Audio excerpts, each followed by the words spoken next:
esta pequeña sesión que organiza la Fundación Descubre en la Escuela Andaluza de Salud Pública. Está a mi lado la directora de la Fundación Descubre, Teresa Cruz, buena amiga, y luego haremos un diálogo alrededor del tema de la relación profesional sanitario-paciente, en un mundo de internet, de redes sociales, de blogs, ¿no?, con lo que genera de cambios desde las diferentes perspectivas de cómo abordar el tema de esta relación. El diálogo va a formar parte de la revista iDescubre. En esta reunión debería estar Chema Montero, que es periodista de Canal Sur y director de la revista, ¿no?, iDescubre, pero el hecho de que tristemente tengamos el incendio de Doñana y él, al ser un experto medioambiental en temas de medio ambiente, pues le ha generado que tenga que estar dando información y estando pendiente del tema en Sevilla. Y sin más, Teresa, gracias por contar con nosotros y gracias por montar esta jornada. Bueno, buenos días. Os hemos convocado de la mano de la Escuela Andaluza de Salud Pública para que nos ayudéis en un proyecto de divulgación, en un proyecto de comunicación social de la ciencia. En concreto, necesitamos que nos echéis una mano para producir un artículo en iDescubre. iDescubre es la revista de divulgación de la ciencia andaluza, es una revista de carácter general que está elaborada con la colaboración además de un equipo de periodistas especializados en ciencia, con muchos científicos y mucha gente como vosotros que nos ayuda, que sois expertos en el tema.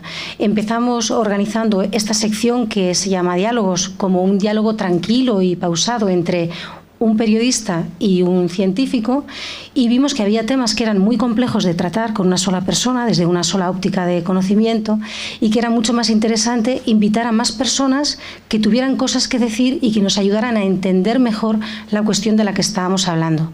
Así hemos hecho ya uno sobre cómo se hace comunicación de la ciencia, qué hay en Andalucía, qué hay en Europa, qué hay en el país y cómo se está moviendo. Se fue el primer diálogo de esta nueva manera. Hicimos uno que nos gustó muchísimo sobre Sierra Nevada y el cambio climático.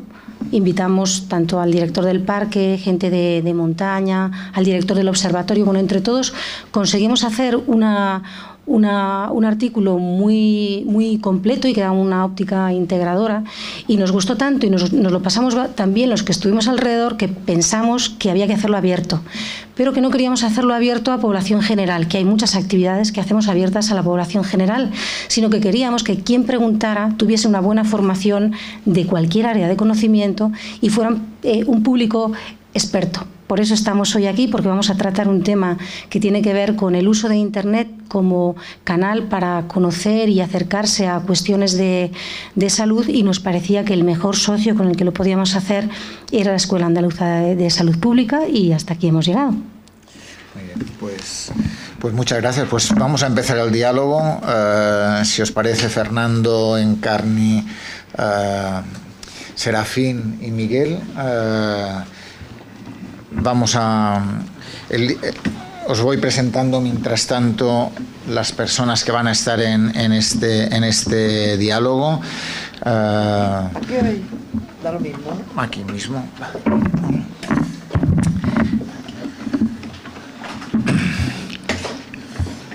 A mi derecha está Encarni Durán. Voy a empezar por la paciente, si os parece.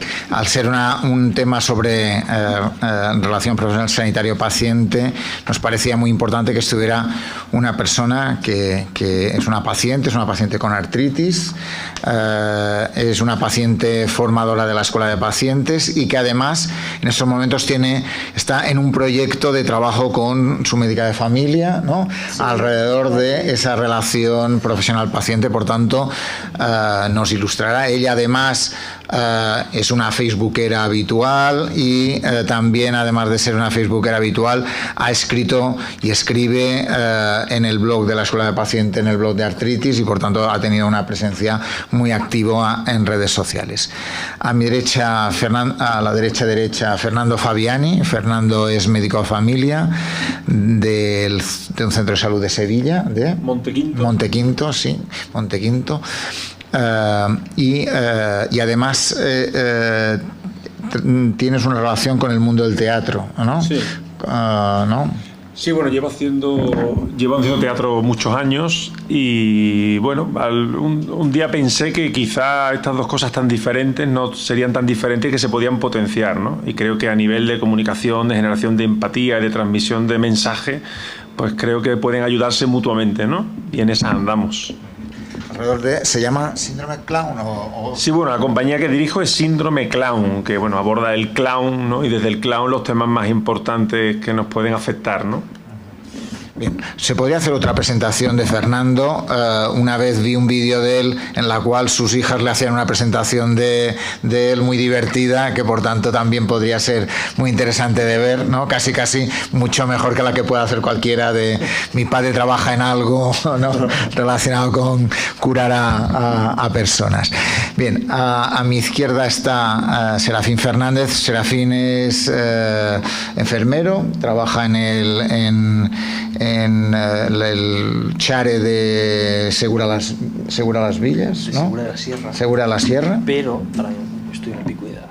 Pero lo que pasa es que él es un hombre picuida. Picuida es el Plan Integral de Cuidados de Andalucía, dentro de la Estrategia de Cuidados de Andalucía, y por tanto persona muy cercana a la escuela, porque en la estrategia de cuidados la escuela tiene un papel muy activo, y él además es un hombre de redes, es un hombre que además hizo una historia, ha hecho historias muy preciosas en las redes sociales, pero hizo una historia alrededor de Mírame, en la cual tuve el honor de poder colaborar, preciosa, ¿no? A través de muchos posts que escribimos mucha gente, y alrededor de la mirada, ¿no? Y de la relación profesional sanitario-paciente, preciosa, ¿no? Y fue una experiencia muy bonita, ¿no? La recuerdo, eso ya hace ya algunos años, ¿no? Pero preciosa. Y a la izquierda está Miguel Carrasco. Él es periodista, por tanto la historia del periodismo en esta mesa lo va a poner Miguel. Miguel trabaja en la Fundación Descubre, es responsable de comunicación de la Fundación Descubre, y por tanto nos aportará también esa visión complementaria, ¿no? Redes, internet, y también las personas que nos acompañan aquí, cualquiera de vosotros en cualquier momento nos pedís la palabra y os pasamos el micro, y también se podrá recoger vuestra participación. Os recuerdo que también se emite por streaming, por tanto nos pueden ver no solo los que estamos aquí en esta sala de la Escuela Andaluza de Salud Pública, sino también desde el mundo. Por tanto, de Granada al mundo, relación profesional sanitario-paciente, internet, todo lo que conlleva eso, pues podemos hablar en cualquier momento cualquiera de vosotros. Pero voy a empezar por Fernando. Yo a Fernando es el que conozco menos del grupo, es a Fernando. Como tal, es un placer que esté aquí hoy. Un poco cómo lo ve una persona excelente comunicador, médico de familia, que pasa consulta, que estás en las redes, que además te interesa el teatro y haces cosas para mí fundamentales del teatro. A mí una de las cosas que me gustan, el hecho del teatro y la comunicación como dos elementos muy ligados.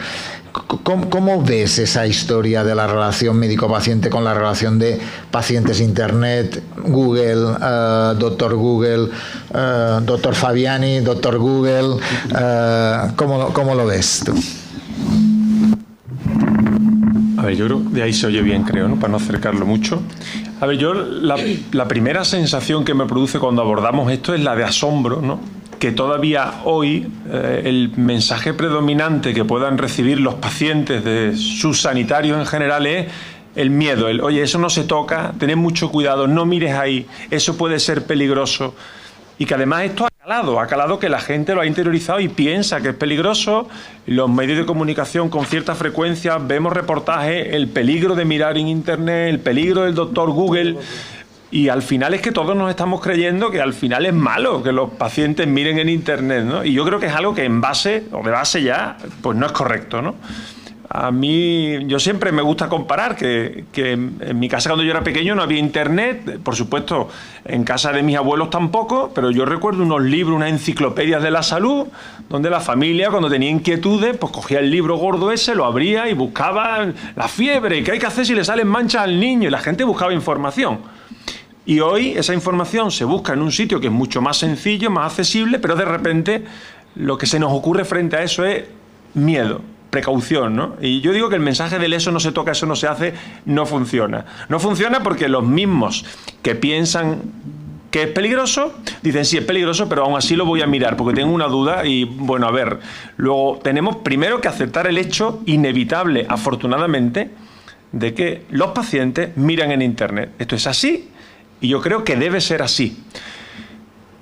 ¿Qué tenemos que hacer entonces como sanitarios? ¿Cuál creo que es nuestro papel o debe ser? Orientar a esos pacientes en la búsqueda, orientar acerca de, bueno, cuáles son los peligros ciertos que me puedo encontrar si hago una búsqueda ahí a lo bruto, ¿no? A ver qué me encuentro, y ofrecer alternativas, buscadores que nos orienten, selección de páginas donde yo busco en unas en concreto, recursos.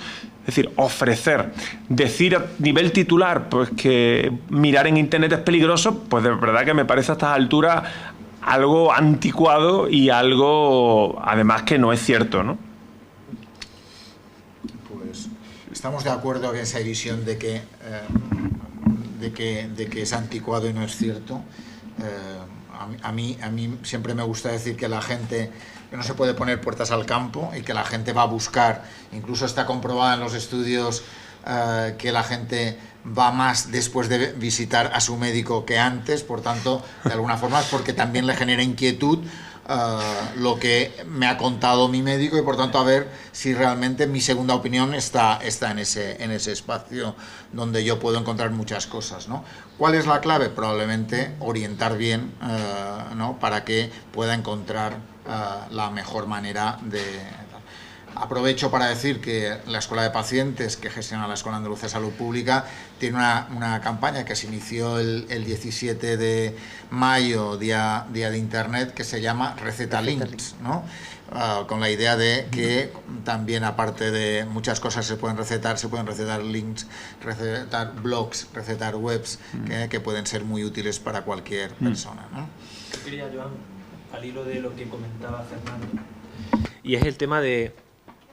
me da la sensación también de que esto se está produciendo, esto de que no se meta usted en Internet, que eso es malo, ¿no? Que no se toca, con dos situaciones. Una es, desde el punto de vista de los profesionales sanitarios, esto no está pasando, es decir, no me creo que estén los pacientes entrando en Internet, no me creo que haya personas que sepan, que conozcan, que estén informadas, no, esto no está sucediendo, ¿no? Y llevamos muchos años hablando de esto y ya sabíamos esto de que sabíamos que iba a llegar, ¿no? Y ha llegado y está pasando y hay profesionales que no lo quieren reconocer. Y a mí me gusta mucho también, en relación a lo que comentaba, una palabra, ¿no? Orientar no me gusta tanto, a mí me gusta más acompañar. Porque cuando una persona llega a su enfermera, a su médico, a su trabajadora social y le dice, es que yo he mirado esta página, eso no se toca, no. Vamos a sentarnos, vamos a verlo. Esa página yo no la conocía, pero vamos a conocerla juntos. Mientras tanto, aquí tienes una que te estoy dando y hacemos el proceso juntos. Un proceso de aprendizaje compartido que a mí especialmente me resulta súper interesante. Sí.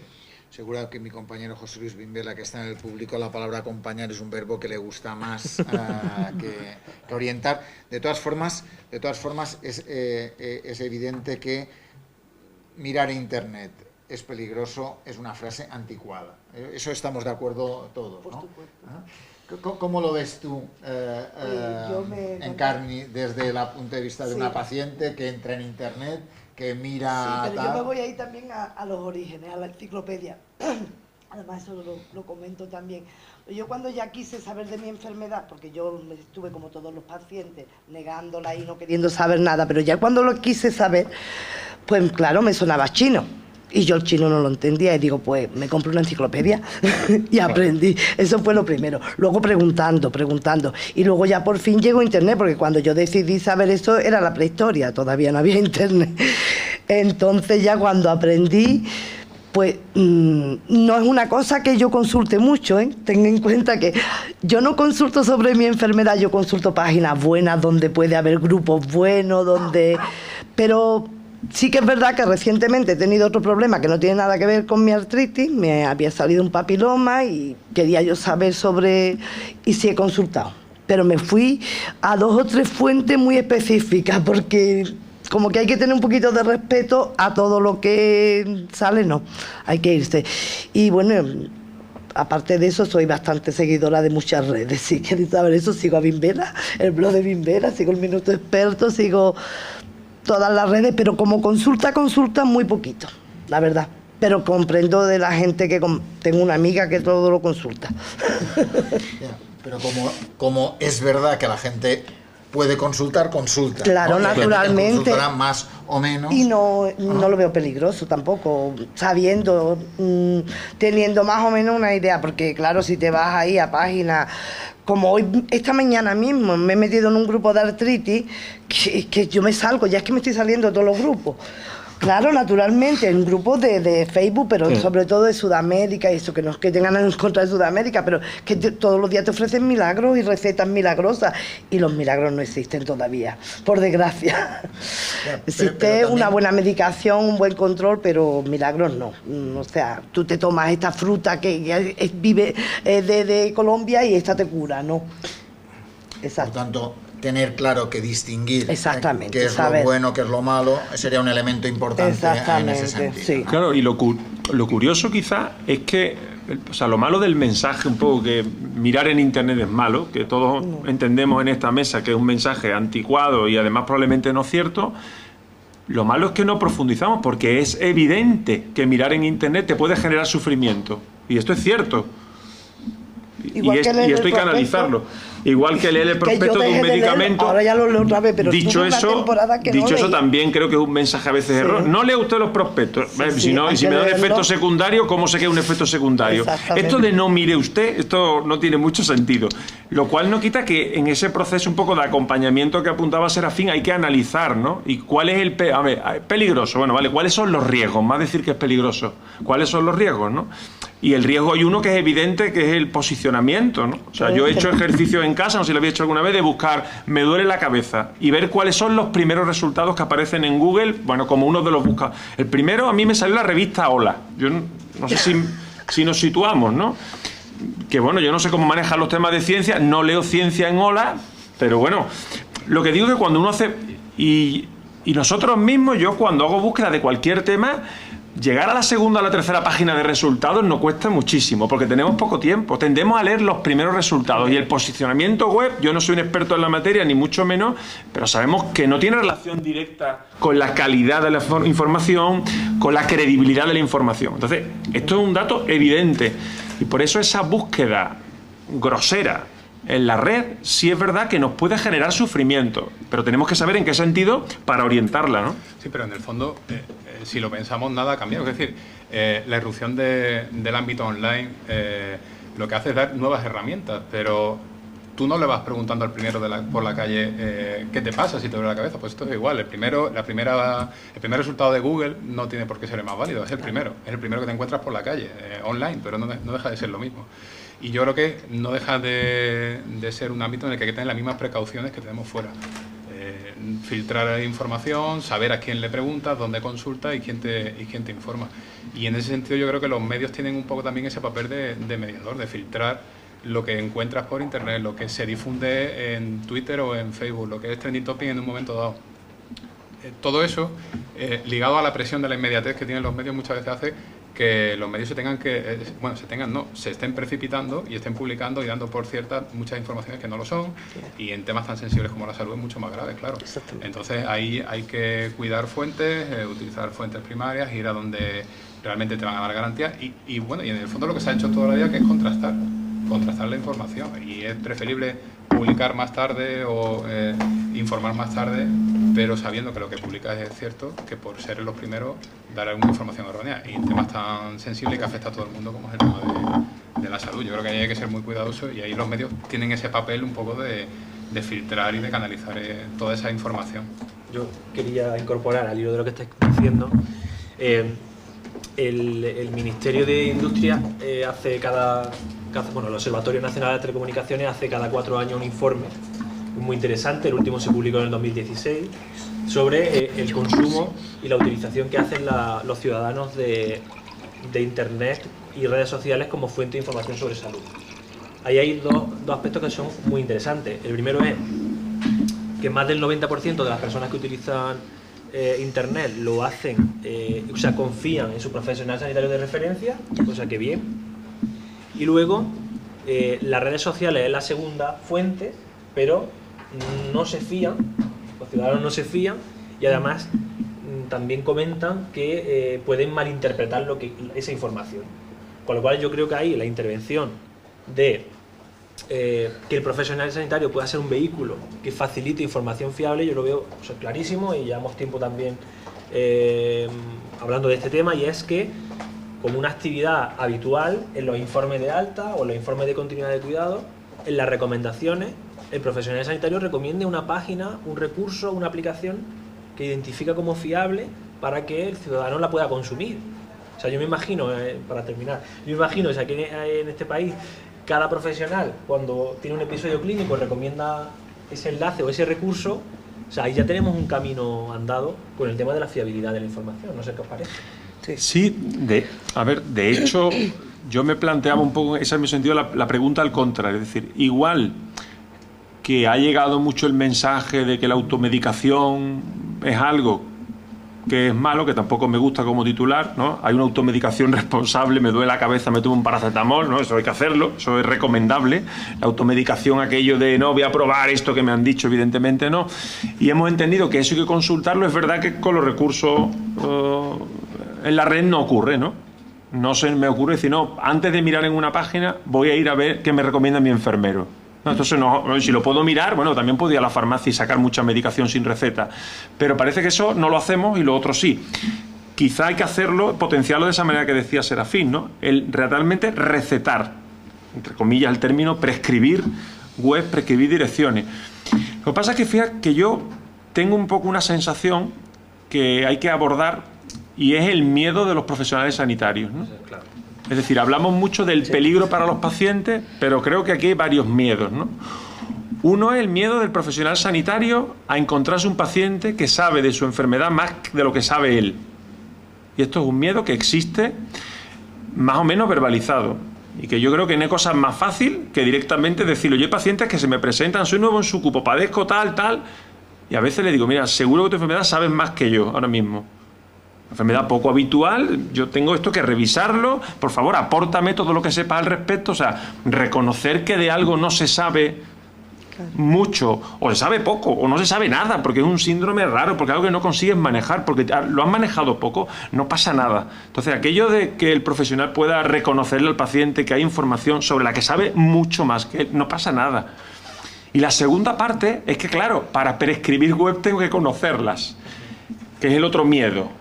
Todavía hay sanitarios que, bueno, ¿cómo que el correo electrónico? Bueno, pero ¿cómo que tengo que revisar el correo electrónico habitualmente porque por ahí me envía mi empresa información, ¿no? Si estamos en esa fase, claro, para que yo recete un link tengo que conocerlo, para que yo recomiende web tengo que conocerla. Y eso exige que yo me forme, que busque, que las compruebe, que si el paciente me trae web, la revise. Y una cosa muy importante, igual que yo a un paciente le pongo un tratamiento y si no le va bien, viene y me lo cuenta, si yo le prescribo una web, puede volver a decir, oye, es que leí esto y no lo termino de entender. Luego yo no puedo mandar cualquier recurso que no conozco y que luego el paciente me venga a preguntar, yo no sé, yo te di la web, me dijeron que era buena, pero yo no entro en mi vida, ¿no? Claro, esto nos hace salirnos de esta famosa zona de confort que está muchas veces en nuestra boca y que también forma parte de este entorno y que yo creo que también está bloqueando mucho el que se abran realmente las puertas a aprovechar al máximo un recurso, ¿no?, de comunicación entre los médicos y los pacientes y los enfermeros y, bueno, insisto, cualquier profesional que trabaje en salud, ¿no?, que es de lo que estamos hablando lógicamente hoy. Es que, de hecho, has planteado en este momento una cosa que me parece fundamental: el miedo de los profesionales sanitarios a meterse ¿no?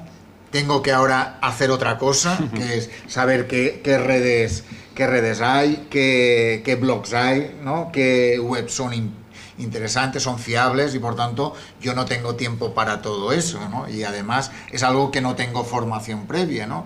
Y además, ¿no? Y además, ¿no? Pero es evidente que en el estudio que planteaba Serafín, los pacientes piden que los profesionales tengan su blog, en el sentido, dice, ojalá pudiera entrar en el blog de mi profesional, en la cual puedo encontrar cosas que, como yo me fío de ti, es el con el que tengo relación, yo quiero a mi médico o quiero a mi enfermero, ¿por qué no me voy ahí y seguramente encontraré cosas que por mi relación habitual me siento cercano, ¿no? Realmente esto es un cambio de cultura, esto es como cualquier fase de gestión del cambio, ¿no?, donde tienes que incorporar algo nuevo y te produce resistencia hasta que tú empiezas a ver que esto es útil. Entonces, claro, yo creo que también tenemos que tener facilitadores. Y ahora viene la parte de que te vendo mi libro, ¿no? Y es facilitador en el sentido de, si yo tengo que recordar, como paciente, tengo que recordar 100 páginas o aplicaciones móviles, pues yo me vuelvo loco. Pero es que si soy profesional me pasa igual. Igual que pasa con las bases de datos, igual que pasa con un montón de cosas. Entonces, si tenemos un espacio donde tenemos esa información de manera adaptada, de manera fiable, que está comprobada por profesionales, pues tengo un repositorio donde ahí tengo miles de cosas para encontrar. Y ahí es la parte que estamos trabajando desde Epicuida, aquí también con la escuela, que es la parte de Epicuida Ciudadanía, donde lo que hacemos es volcar recursos, no solamente generados por nosotros, sino también por escuelas de pacientes, y no solamente aquí en Andalucía, sino en el mundo mundial, donde tienes tu propio buscador y donde puedes acceder, con lo cual tienes que acordarte de un sitio y no recordar 100 a su vez. Esto es como una idea, que puede haber 1000 más, ¿no? Pero sí, la clave es acompañar y facilitar, ¿no? Sería hacer fácil esta elección, ¿no? Sí, además yo compleja, creo que ¿no? tendría mucho más difícil recetarle un médico de familia que le vienen de todas las enfermedades que un especialista, porque yo, por ejemplo, en reumatología, pues yo sé a las 3 o 4 páginas que voy a ir, incluso mi doctora me recomendó una extranjera que tenía bastante buena traducción. Y, o sea, que yo sabiendo la SER, la Sociedad Española de Reumatología, EULAR, yo qué sé, eso es más fácil.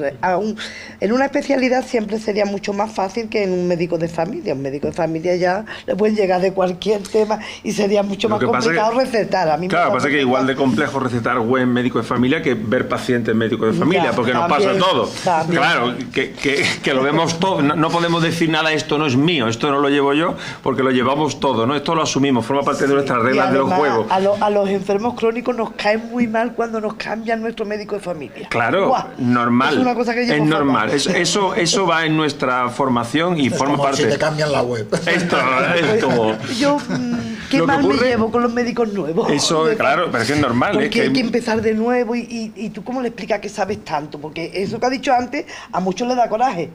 A muchos les da muchísimo coraje que tú le digas no porque yo tomo esto y hago esto y me pasa lo otro y esto no porque me viene mal con aquello, porque ya me va a mandar una medicación que yo ya me conozco, que me ha hecho daño. Bueno, con lo maravilloso que es tener un paciente que sabe mucho de su enfermedad, en todos los sentidos. Y lo que ahorramos a la seguridad social y a todo. Yo fíjate que hay una cosa que me parece curiosa de lo que ha apuntado Serafín, porque creo que ha ofrecido una opción y también apuntaba Joan, y es, claro, probablemente para el paciente esta sensación de yo tengo una relación especial o muy cercana con mi médico de familia o como especialista de reumatología o con mi oncólogo. Claro, si mi médico, si mi enfermero, si mi trabajador social tuvieran cada uno un blog donde yo entro y como lo escribe mi profesional en el que yo confío, esto sería maravilloso. Pero claro, esto también genera un problema, y es que al final yo tengo un blog también en el que hay algunas cosas que escribo, a veces más por impulso, en el que empecé a poner recursos, pero llega un momento y dice, ¿tiene sentido que yo vuelva a escribir algo cuando ya está escrito en un sitio de manera formidable? Al final hay muchos blogs que se dedican a copiar grandes cosas, citarlas, o sea, copiarlas con todo referenciarla y tener esta información puesta 10 veces, 30, 40 veces. Y claro, esto igual no llega a ser tampoco una solución. A lo mejor el blog puede tener sentido personal, quiero decir, ¿no? Pues para algunos mensajes concretos que son más personales, que son más de cómo afrontar la enfermedad como tú entiendes y que puede ayudar a tus pacientes, pero es verdad que recomendaciones concretas sobre patologías concretas, sobre ejercicios, sobre hábitos, es que eso si ya está hecho, lo que habría que hacer es ese esfuerzo un poco que se pretende y recopilarlo y tener en un sitio concreto y aunemos esfuerzos porque es que sería mucho más sencillo, incluso esos profesionales que no utilizan recursos y que no los conocen demasiado, oye, mira, lo que encuentran, yo no lo uso poco, pero entra en esta web que los recursos que están ahí son de calidad. Y esto, bueno, pues te deja tranquilo y en ese proceso de descubrimiento, pues también facilitan un poco el proceso, ¿no? Lo que pasa es que siempre sabemos ya que ponernos de acuerdo a muchos sanitarios, esto es difícil para cualquier cosa, para esto también, ¿no? Pero yo creo que esas iniciativas son el futuro, sin duda, ¿no? Es contemplar esto un poco como una oportunidad realmente, o sea, no verle el riesgo, sino la oportunidad de hacer las cosas de otra forma. Y lógicamente ahí lo que falta, tanto por parte de los profesionales como de pacientes, como de medios de comunicación, es educación, o sea, educación online, saber cómo afrontar esta nueva realidad de forma fiable, utilizar de forma responsable el ámbito online que se nos presenta y hacerlo de la mejor forma posible sin caer en, pues bueno, en temas que rompan un poco por el rigor y bueno, y acudir a fuentes que no son fiables, a foros donde se dicen barbaridades, como decía antes ella. Claro, o sea, ir un poco a donde hay que ir. Lo mismo que no hablamos con cualquiera, es lo que decía antes. O sea, lo mismo que por la calle no acudimos a cualquiera con quien nos cruzamos para preguntarle cualquier cosa que nos ocurre, ¿no? Pues esto es un poco igual. De todas formas, el mundo de las redes, de internet, de todo este mundo que estamos hablando, y cuando hablamos de mi salud, ¿no? De la salud de cada uno de nosotros, ¿no? De alguna forma buscamos algún espacio de confianza, ¿no? La clave, porque con mi profesional de referencia, con mi médico, con mi enfermero, con mi trabajador social, lo que busco es tener confianza, ¿no? Sí. Entonces, la clave, por tanto, es generar espacios de confianza, ¿no? Sean lo que hace Picuida, como decías tú, eso me serviría porque digo, yo no tengo tiempo para todo, pero sé que allí lo miran bien y eso es un espacio fiable. Porque la verdad es que la confianza es algo que todos buscamos en mi profesional de referencia, ¿no? Entonces, ¿cómo trabajar la confianza en un ámbito tan abierto? ¿No? Que sería un elemento, porque es evidente, como decía Miguel, yo no voy a preguntar al primero que pase, porque diré, este primero que pase no es mi persona de referencia, no sé cuánto sabe, no sé si sabe y no sé si sabe de lo que yo necesito saber, ¿no? Por tanto, ¿cómo se genera este espacio de confianza en un mundo tan abierto, tan plural, tan diverso y tan imposible de abarcar, ¿no? Vamos, con el tema de la confianza, tendríamos esa confianza que es la que yo nunca perdería, que es la que con Salvadora, que es la enfermera de mi centro, ¿no? Que tengo una confianza especial, que tengo que mandarle un WhatsApp y le digo, oye, Salvi, ¿cuándo tengo que poner la vacuna al niño? Tal, y me contesta directamente por ese canal, que como decía Miguel Ángel, Miguel, son herramientas, una herramienta más, pero por otro lado, y hablando del entorno digital, también hay algunos elementos que nos ayudan a saber si lo que tengo ahí me puedo fiar o no me puedo fiar. Y en ese sentido, aquí en Andalucía, la Agencia de Calidad Sanitaria está trabajando mucho en eso. Ejemplos. Yo voy a visitar una página, en el buscador me sale, me duele la cabeza, en Google, tercera resultado, y me meto, no sé quién está publicando eso. No sé la fecha cuando está publicado. No sé la bibliografía, ni apunta nada, ninguna base de datos científica, ni nada, que no sé quién lo está publicando. No se identifica a las personas. Y encima me están vendiendo algo, pues, no me den más pistas, que de aquí no me fío, ¿no? Eso es laborioso, pero yo creo que cuando estamos hablando de algo tan valioso como nuestra salud, pues merece la pena pararse un poquito y no querérselo todo, ¿no? Sí. Nosotros, por ejemplo, desde la Fundación, ahora obviamente nosotros desde la Fundación, tanto en la revista como en general, en todas las informaciones y todas las notas de prensa que enviamos a medios, siempre tenemos una premisa clara que es que todo está validado por los propios científicos, por los propios investigadores. la idea es precisamente eso, es decir, que el generar confianza, en nuestro caso en los medios, en este caso, o en los lectores, en los usuarios de la revista, y que quien lea esa información sepa que eso está validado por el propio científico, tiene su respaldo, todo lo que se publica es cierto, con lo cual no está sujeto a una posible interpretación por parte del periodista que escribe la información o que la elabora. Y claro, ese tipo de cuestiones quizás puede ser una de las claves, es decir, generar confianza también de cara al usuario. Es cierto que en otro tipo de medios eso es imposible, por falta de tiempo, porque no están obligados a validar esa información con las fuentes, y es verdad que ahí tienen que actuar de otra forma, pero bueno, sí, siempre acudiendo a las fuentes primarias, a las propias instituciones, a los propios científicos, a no dar por bueno cualquier cosa. Yo creo que esas son algunas de las claves que pueden hacer que otro tipo de medios que están más sujetos a la inmediatez pueden ir venciendo eso y generando confianza en los usuarios. Lo que pasa que es cierto que en el ámbito online hay mucho riesgo, es decir, antes nos enfrentábamos con los lectores, con los usuarios, pues bueno, una vez al día, en caso de periódicos, una vez cada boletín informativo, en caso de radio y televisión. Ahora es constante. Enfrentarse a la ciudadanía es un reto constante. Hay mucho más riesgos de meter la pata, de publicar el primero aunque esté todo mal, que da igual. Luego ya contrastar y rebatir esa información ya es casi imposible, porque al final queda siempre lo primero que se publica. Luego el riesgo de la lucha por los clics, el clickbait, que cada vez acucia más el mundo de Internet y de los medios, que todo por un clic, da igual lo que se publique, da igual. El único objetivo es generar expectativa. Se publica algo en redes o se publica directamente en la web, todo el mundo pincha a ver qué ocurre y luego lo que hay detrás no es nada o es mentira. Sí. Pero lo importante es que la gente entre y pinche para luego generar ingresos. Entonces, todo eso, claro, son malas prácticas que es complicado. Yo, retomando un poco el tema de la confianza que decía Serafín, ¿no? Y me pongo yo en la piel ahora, no buscando información como paciente. Yo también hay veces que entro en Google para buscar información sanitaria y yo hago búsquedas de esas ahí a lo bruto, porque no tengo claro una fuente originaria, y ahora intento aplicarle eso que apuntaba Serafín a esos resultados que me da, y para ver cuáles ni siquiera abro y cuáles abro y ojeo, ¿no? Entonces yo creo que hay 2 o 3 cosas que son importantes. Uno, están los famosos sellos de calidad, ¿no?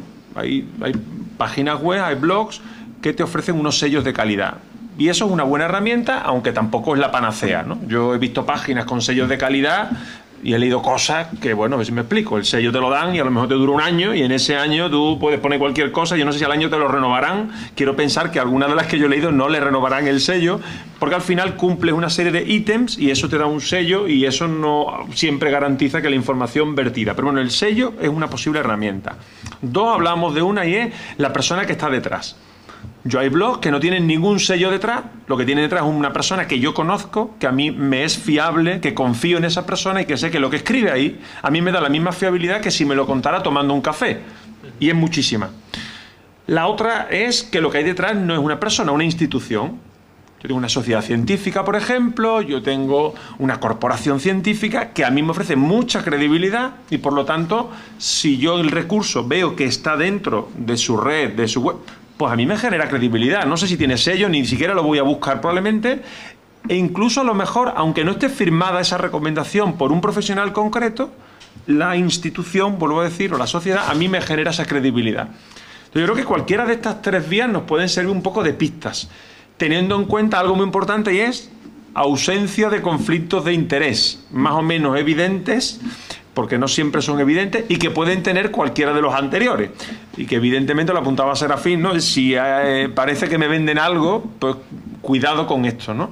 Y entonces ahí pues siempre hay que tener un poco ese filtro, porque si el objetivo primario de la información no es informarte, sino conseguir que consumas algo, comprar un fármaco, ir a mi consulta, que yo te revise cada 15 días, o que compre mi revista o te suscriba, pues entonces a lo mejor, como el fin último no es exactamente el informarme, pues no todo lo vertido va a ser lo más transparente posible, ¿no? Esto requiere esfuerzo, y por eso yo creo que al final, si consiguiéramos construir una red donde estuvieran estas referencias, en el que otras personas en las que confiamos han hecho ya ese trabajo arduo, podríamos minimizar lo más posible las tentaciones de todos un poco de entrar y buscar un poco así a lo grueso. El término, yo lo descubrí hace poco preparando una charla precisamente, el término de cibercondria, ¿no? Que era, bueno, ese fenómeno que vivimos todos, ¿no? Que tú escribes cualquier síntoma, te aparecen 10 resultados, en 9 de ellos te pone que no tienes nada, en uno te avisa que te puedes estar muriendo y, por supuesto, ese es el que te quedas con él, no por nada, sino porque te preocupa que sea algo malo, ¿no? Y frente a eso tenemos que dar esas herramientas fiables, o si no, acabaremos todos cibercondríacos perdidos, ¿no?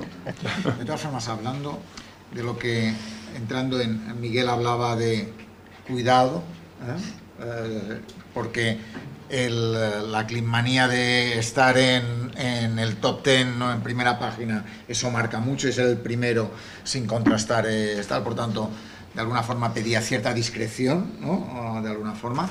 Luego probablemente habría un tema de confidencialidad, ¿no?, alrededor de, ¿no?, quién se mete, qué mete y tal.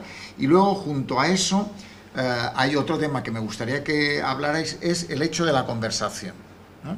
Es decir, la red, en teoría, no es un espacio solo para informar, solo para decir, entra en este espacio y mira lo que hay que es bueno y tal, sino que te permite lo del WhatsApp con Salvi, ¿no? Probablemente, ¿no? En ese sentido, ¿no? ¿Cómo lo ves? Discreción, confidencialidad, conversación, porque de alguna forma la salud, como dice algún amigo nuestro, son conversaciones, ¿no? Y la conversación necesita confianza, necesita discreción, necesita confidencialidad. ¿Cómo lo veis? Empieza tú.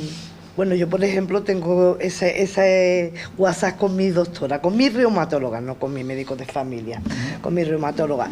Y la verdad es que soy tan respetuosa que le pongo muy poquito, a lo mejor un día, por algo muy puntual, porque me parece un abuso por mi parte molestarla por tontería. Entonces tengo su teléfono, que lo he usado en contadas ocasiones, menos esta última vez que era para el proyecto. Ahí sí hemos estado guaseando las dos a tope, ¿no? Pero por temas médicos muy poquito. A lo mejor le digo, mire, que me pasa esto y no estoy muy segura de que este síntoma lo conozca yo. Y entonces ya lo hablamos o ella misma me dice, cuelga que ahora mismo te llamo, y me llama cuando... Pero lo utilizo poquito por respeto, por eso, por no... que yo soy muy respetuosa, ya está. Ya, pero de alguna forma lo que estás contando es que tienes la posibilidad y de gracias, poder además desde hablar, hace muchos años, gracias a Dios con ella desde hace muchos años, cuando no había ni WhatsApp, sino teléfono a teléfono, móvil a móvil, ya nos hablábamos así. Sí, pero de alguna forma eso te empodera a ti, ¿no? Claro, y de hecho sabes ella... tomar mejores decisiones, claro, para no... y ella y al mismo tiempo, cuando tienes dudas... levanta la mano, ¿no? Exactamente, forma, ¿no? De hecho ella me ha escogido a mí para el proyecto precisamente porque sabe de mí moverme en las redes y ella me conoce muy bien, hablamos mucho de esos temas y por eso dice, pues mira, como tú eres una que está más puesta en las redes, que expertos como tú tengo muchos, me dijo, y además que es verdad, que no me gusta experto, que ya lo he dicho antes, me gusta activo, más que experto, que gracias a Dios la experta es ella. Entonces me dice, yo tengo muchos pacientes como tú que saben mucho de su enfermedad, pero que al mismo tiempo manejen las redes ya no. Entonces por eso Encarni ha venido hoy al debate. Claro, Fernando quería comentar algo. Sí, el fenómeno de la accesibilidad, ¿no? Que ahora mismo tenemos muchísimas herramientas. Siempre hemos dicho que tenemos que uno de los grandes objetivos de la sanidad pública es favorecer la accesibilidad. Ya tenemos muchísima accesibilidad, tanta que nos da miedo, ¿no? Entonces esto es curioso, cuanto menos, ¿no? Yo ahí me encuentro personalmente a veces con una barrera tecnológica, ¿no? Tecnológica. Yo, por ejemplo, el correo electrónico es una herramienta que siempre me ha parecido muy útil a utilizar, pero me recomendaban encarecidamente que usara el correo corporativo por cuestiones de seguridad. El correo corporativo, mi experiencia era que entrar desde el ordenador del trabajo, aquello era una odisea, con lo cual yo miraba el correo electrónico una vez cada 15 días y yo decía, ¿cómo le voy a dar yo esto a un paciente? Si yo, la garantía de leer esto es, hasta que hace 4 o 5 meses me enseñaron a meterlo en el móvil. Entonces ya, como tengo el correo corporativo en el móvil, he empezado a darlo a pacientes. ¿Por qué? Porque le tengo garantía de que lo miro con frecuencia. Eso es fundamental. Fundamental. Porque si no estás generando expectativas falsas. Efectivamente, ¿no? Luego, hay cuestiones técnicas. En mi centro de salud, los teléfonos que tenemos de hace algunos años ya son móviles. Vamos, parecen fijos, están camuflados de fijos, pero son móviles, no llevan conexión a la red, son móviles. Y a mí me asaltó un día una duda, digo, oye, ¿y si es un móvil, por qué no es un móvil de verdad? O sea, si es un móvil, ¿por qué no es un móvil? Y siendo un móvil, ¿por qué no tiene un WhatsApp? Porque yo sé que hay muchos compañeros que dicen, oye, ¿yo cómo le voy a dar mi teléfono a un paciente? Porque hay pacientes que puedan ser, decían que en el término respetuoso, bueno, prudente, y puede haber otro que te llame luego a las 11:30 de la noche por algo y tú digas, bueno, es que tampoco localizado 24 horas al día. Bueno, esto hay muchas perspectivas de verlo, ¿no? Pero bueno, si yo tengo un móvil en mi consulta, yo de 8 a 3 podría tener un móvil en el que me pueden poner WhatsApp en vez de correo electrónico. Sin necesidad a lo mejor de dar el mío personal, si yo no quiero hacerlo. Yo personalmente, el mío personal se lo he dado a algunos pacientes en circunstancias concretas, especialmente concretas en las que yo entiendo que a ellos les ofrece esa tranquilidad tenerme localizado fuera del horario de consulta. No lo he hecho de manera unánime y uniforme y generalizada, por cierto temor, ¿no? A que, bueno, se pueda descontrolar un poco, ¿no? Entonces creo que ahí también tenemos que buscar esto, porque incluso, y retomando muy brevemente de lo que hablábamos antes, yo me he encontrado la situación paradójica a veces de que para recetar una web he tenido que imprimir un papel. Entonces, te voy a dar un recurso electrónico, pero como no tengo vía de hacértelo llegar, te lo tengo que escribir a mano o imprimirte una hoja con la dirección de la página. Qué fácil sería mandártelo por WhatsApp. Por WhatsApp. Dicho esto, los pacientes contactan contigo. Yo, antes de entrar aquí, he concertado una cita para pasar mañana con un paciente por un mensaje directo vía Twitter. O sea, quiero decir que la accesibilidad está ahí y que es simplemente que facilitemos, ¿no? Yo creo que ahí la administración tiene responsabilidad a la hora de facilitar esto y, por supuesto, los profesionales demandar que esto sea así, ¿no? Insisto que hoy funcionamos todos con teléfonos móviles, ¿no? Y tener un wifi que medio funcione y que esos móviles estén equipados de esto, a lo mejor hace que el correo electrónico sea algo que no sea necesario utilizar, no por nada, sino porque no sea lo más cómodo, ¿no? Ni para médicos ni para pacientes, ¿no? De todas formas, por tanto, eso es posible, te pueden pedir una cita por Twitter, como ha pasado, te pueden pedir un consejo por Twitter, te pueden lo del móvil corporativo como un espacio de facilidad de contacto, pero luego muchas veces algunos al inicio decíamos el miedo de los profesionales sanitarios a dar el salto ¿no? Hay un elemento de desconocimiento, yo eso de la internet no conozco mucho, y también hay a veces el mensaje de la confidencialidad, ¿no? Es decir, yo de la confidencialidad, y añadiría un tema más, y del tiempo. Yo le dedico un tiempo a las redes que no tengo, ¿no? No sé, ¿cómo lo ves? Al hilo de lo que comentabas ahí antes, vamos a ver, dos cosas. La primera, mientras todo esto está pasando, que a Fernando le piden por Twitter un mensaje directo, le envían, o yo le envío un WhatsApp a mi compañera, las organizaciones, la estructura de nuestras organizaciones sanitarias se tardan en desarrollarse, son lentas, eso es así.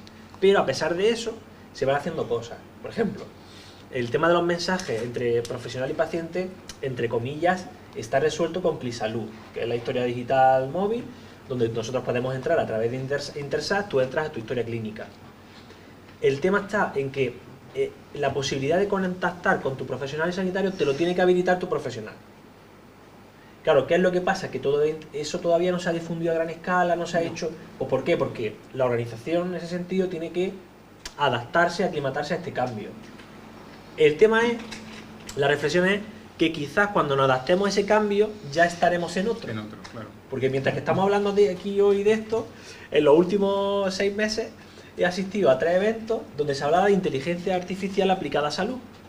Y entonces, que es un entorno totalmente diferente donde tenemos a soportes electrónicos que te ayudan a tomar decisiones con algoritmos de decisión. Y dices, vamos a ver, estamos ahora mismo trabajando, intentar darle respuesta a esto cuando ya estamos avanzando en otro nivel, ¿no?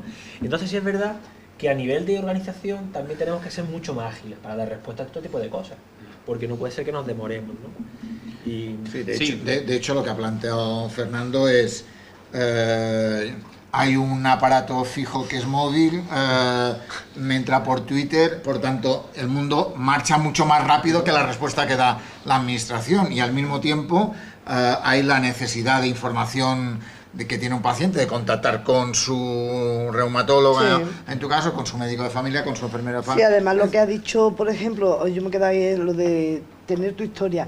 ¿Cuál historia? Porque yo tengo 3 ahora mismo. ¿Cuál historia pondría? Tengo la de mi reumatólogo, que está en un centro de salud que no tiene nada que ver con donde yo vivo, que porque está en Málaga. Luego está mi historial clínico del Hospital Costa del Sol, porque allí tengo unas intervenciones y otras cosas. Y luego está el de mi médico de familia. ¿Qué historia clínica pongo? ¿Cuál busco? No están unificadas, que es lo que quiero decir, deberían de estar unificadas, porque yo, por ejemplo, a veces me frustro cuando tengo que explicarle a mi doctora o a otro, al que vaya, y ¿por qué no están conectados? Si estamos en la Costa del Sol, si estamos en Málaga, Marbella, no hay tanta diferencia. ¿Por qué tengo yo que explicar? ¿Sabes lo que te digo? Comentábamos, en el momento que nos estén conectados, que sí, pues que ya estaremos en otro nivel. Que cuando llegue ese nivel ya hay otro más moderno. Seguro. Ya hay otro más no se trata moderno. muchas veces de inventar nada, sino a lo mejor de adaptar y de aprovechar lo que ya hay, y de abrir los ojos un poco y aprovechar, cambiar la mentalidad. Pero yo no diría ni innovación. Mira, el otro día, digo comentario real en la consulta. El otro día llamé a una paciente por teléfono, El teléfono existe, yo no sé en qué año se inventó, pero no estamos hablando de innovación. Línea telefónica estándar. Bueno, sí, le llamé a un móvil, pero bueno, una llamada de teléfono. Para ver cómo iba de una enfermedad, bueno, para ver qué tal estaba. Era una persona joven. Y cuando viene a consulta, al cabo de una semana, me dice, ¿no sabes lo que me pasó el otro día? Digo, ¿qué te pasó? Dice, me llamaste para preguntarme qué tal estaba, te conté, y cuando colgué, me dicen mis amigas, ¿quién era? Dice, mi médico. Dice, venga ya, te va a llamar tu médico. Dice, ¿pero qué médico? Sería de la privada, ¿no? Dice, no, mi médico de familia. ¿Cómo tu médico de familia? Ana, estás quedando con nosotros. Es decir, gente joven se sorprendió de que a una persona le llamara a su médico de familia al teléfono. O sea, quiero decirte que no ya la innovación que decía Serafín, que es verdad que la ciencia, o sea, el avance tecnológico es tan rápido que tenemos que entender que siempre vamos a ir un poco detrás. Es que hay veces que hay recursos del pasado que aún hoy no se utilizan suficientemente. No todos los pacientes saben cuál es el teléfono para, no digo hablar inmediatamente, porque a lo mejor tu enfermero o tu médico ahora mismo no pueden coger el teléfono, pero para que tú le devuelvas esa llamada, es que eso, a día de hoy, hay mucha gente que no lo conoce. Luego, ya no es solo la organización, es que a veces nos dejamos ir un poco, ¿no? Sí, sin duda. Pero probablemente también lo que has hablado de la llamada telefónica a una paciente también, para mí, abre la vía de lo que comentaba antes, de la conversación, ¿no? Es decir, tenemos un espacio para conversar, para compartir, para discrepar, para tal, ¿no? Puedo hacerlo en Twitter, puedo hacerlo en Facebook o puedo hacerlo en WhatsApp, ¿no? Y de alguna forma las redes se han convertido a veces demasiado informativas y poco de relación, poco de interrelación. Es decir, que por tanto cuando hablamos de esa historia, ese WhatsApp que envía Encarnia a su reumatólogo, o esa llamada tuya, o los webinars que monta Serafín con enfermeros de Andalucía, ¿no? En la cual la gente puede comentar y discutir y preguntar. Esos son espacios que hay que, o los videochats que hace la Escuela de Paciente con profesionales expertos, donde puedo preguntar mis dudas y mis tal, están poco aún o suficientemente puestos en un pedestal, ¿no? Hay demasiada información y poca conversación, desde mi punto de vista. No sé cómo lo veis. Bueno, sí, vamos a ver. Cuando hablamos del entorno digital, yo empecé a navegar en todo este mundo en el 2010. Y sí es verdad que durante 3 o 4 años había mucha conversación, porque parecía como que estaba despegando, y en los últimos años es como que más vamos aquí, cada uno dice cosas, pero ya luego... Con el paralelo, ¿no? Exactamente, ¿no? Y dice, bueno, ¿y la conversación dónde quedó, no? Y yo creo que en cualquier caso es un contexto que se va regulando.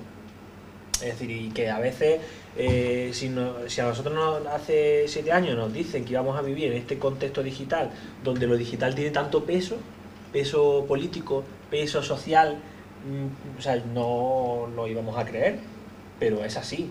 no sabemos lo que va a venir, pero sí es verdad, a mí hay una cuestión que comentaban el otro día, que es el tema de, decía, no, es que ahora va a llegar un momento donde va a haber que regular esto.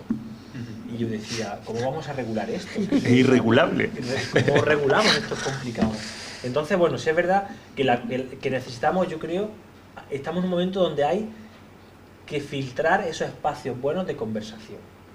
Es decir, si un espacio como el videochat con la escuela de pacientes, estamos viendo que es bueno, que hay participación, pues habrá que crear más espacios como este y filtrarlo y visibilizarlo y ponerlo en un sitio donde diga, aquí se está conversando sobre salud. Incluso, perdónate un momento, digo, porque como el mundo de la red es así de abierto, estamos conversando. Hay algunas personas que han preguntado, han comentado cosas porque nos están viendo, en este concreto Ana Cordobés, a la cual saludamos, dice: un paciente nunca sabe más que un sanitario de una enfermedad, pero sí de su propia enfermedad, claro, ¿no? Que antes comentábamos... No, pero yo tampoco diría de tu enfermedad. Tú con el tiempo te conoces mucho, sabes distinguir unos síntomas de otros, como ya he hablado, pero a mí me dan pánico ser yo el experto. Yo quiero que el experto sea mi médico, yo tengo que tener una figura a quien recurrir. Yo soy un paciente activo, que sé mucho de mí, de lo que a mí me pasa, pero experta, mis doctoras, por favor, no me la cambien. Pero seguramente hay cosas que sabes tú que te pasan a ti, sí, que Fernando probablemente no podría saber, porque claro, probablemente la vivencia de la enfermedad también tiene su papel importante, ¿no? La pregunta esa maravillosa que está recogida en el corolario de las grandes preguntas del ¿a qué lo atribuye?, ¿no? Que el sanitario debe hacer siempre, ¿no? Un síntoma, ¿no? ¿Qué es? ¿Desde cuándo le ocurre? ¿Con qué se modifica? ¿Y a qué lo atribuye? O sea, ¿qué piensa usted que le está provocando? Esa pregunta en el paciente experto activo es fundamental, sí, además, porque muchas veces te da la clave. Una clave en la que a lo mejor tú, que estás intentando hacer un diagnóstico diferencial, pues de primera no te centras. Y dices, no, estoy igual que la última vez que tomé este tratamiento, pues se acabó. O sea, esto es una herramienta. Y ahí, evidentemente, pasa que a mí la palabra experto tampoco me convence, pero estamos de acuerdo en lo que estamos, a lo que nos referimos, ¿no? Carmen es experta en su experiencia. Eso. ¿No? Es decir, en su experiencia, y además que la utiliza para otros pacientes que tienen una misma enfermedad como tú, ¿no? En ese sentido. De hecho, y enlazando también con lo que comentaba yo antes, el tema de la conversación y lo que justamente nos decía Ana, una de las cosas que más ha aumentado cuando buscamos en internet es el hecho de buscamos personas que vivan y sientan la enfermedad como yo lo estoy haciendo. Y ahora lo que yo más sigo es precisamente páginas de pacientes. Es lo que más sigo ahora mismo. Yo, pacientes emerge, incluso reumatología y pacientes, todo lo que busco es de pacientes, gente como yo, o gente que me puede...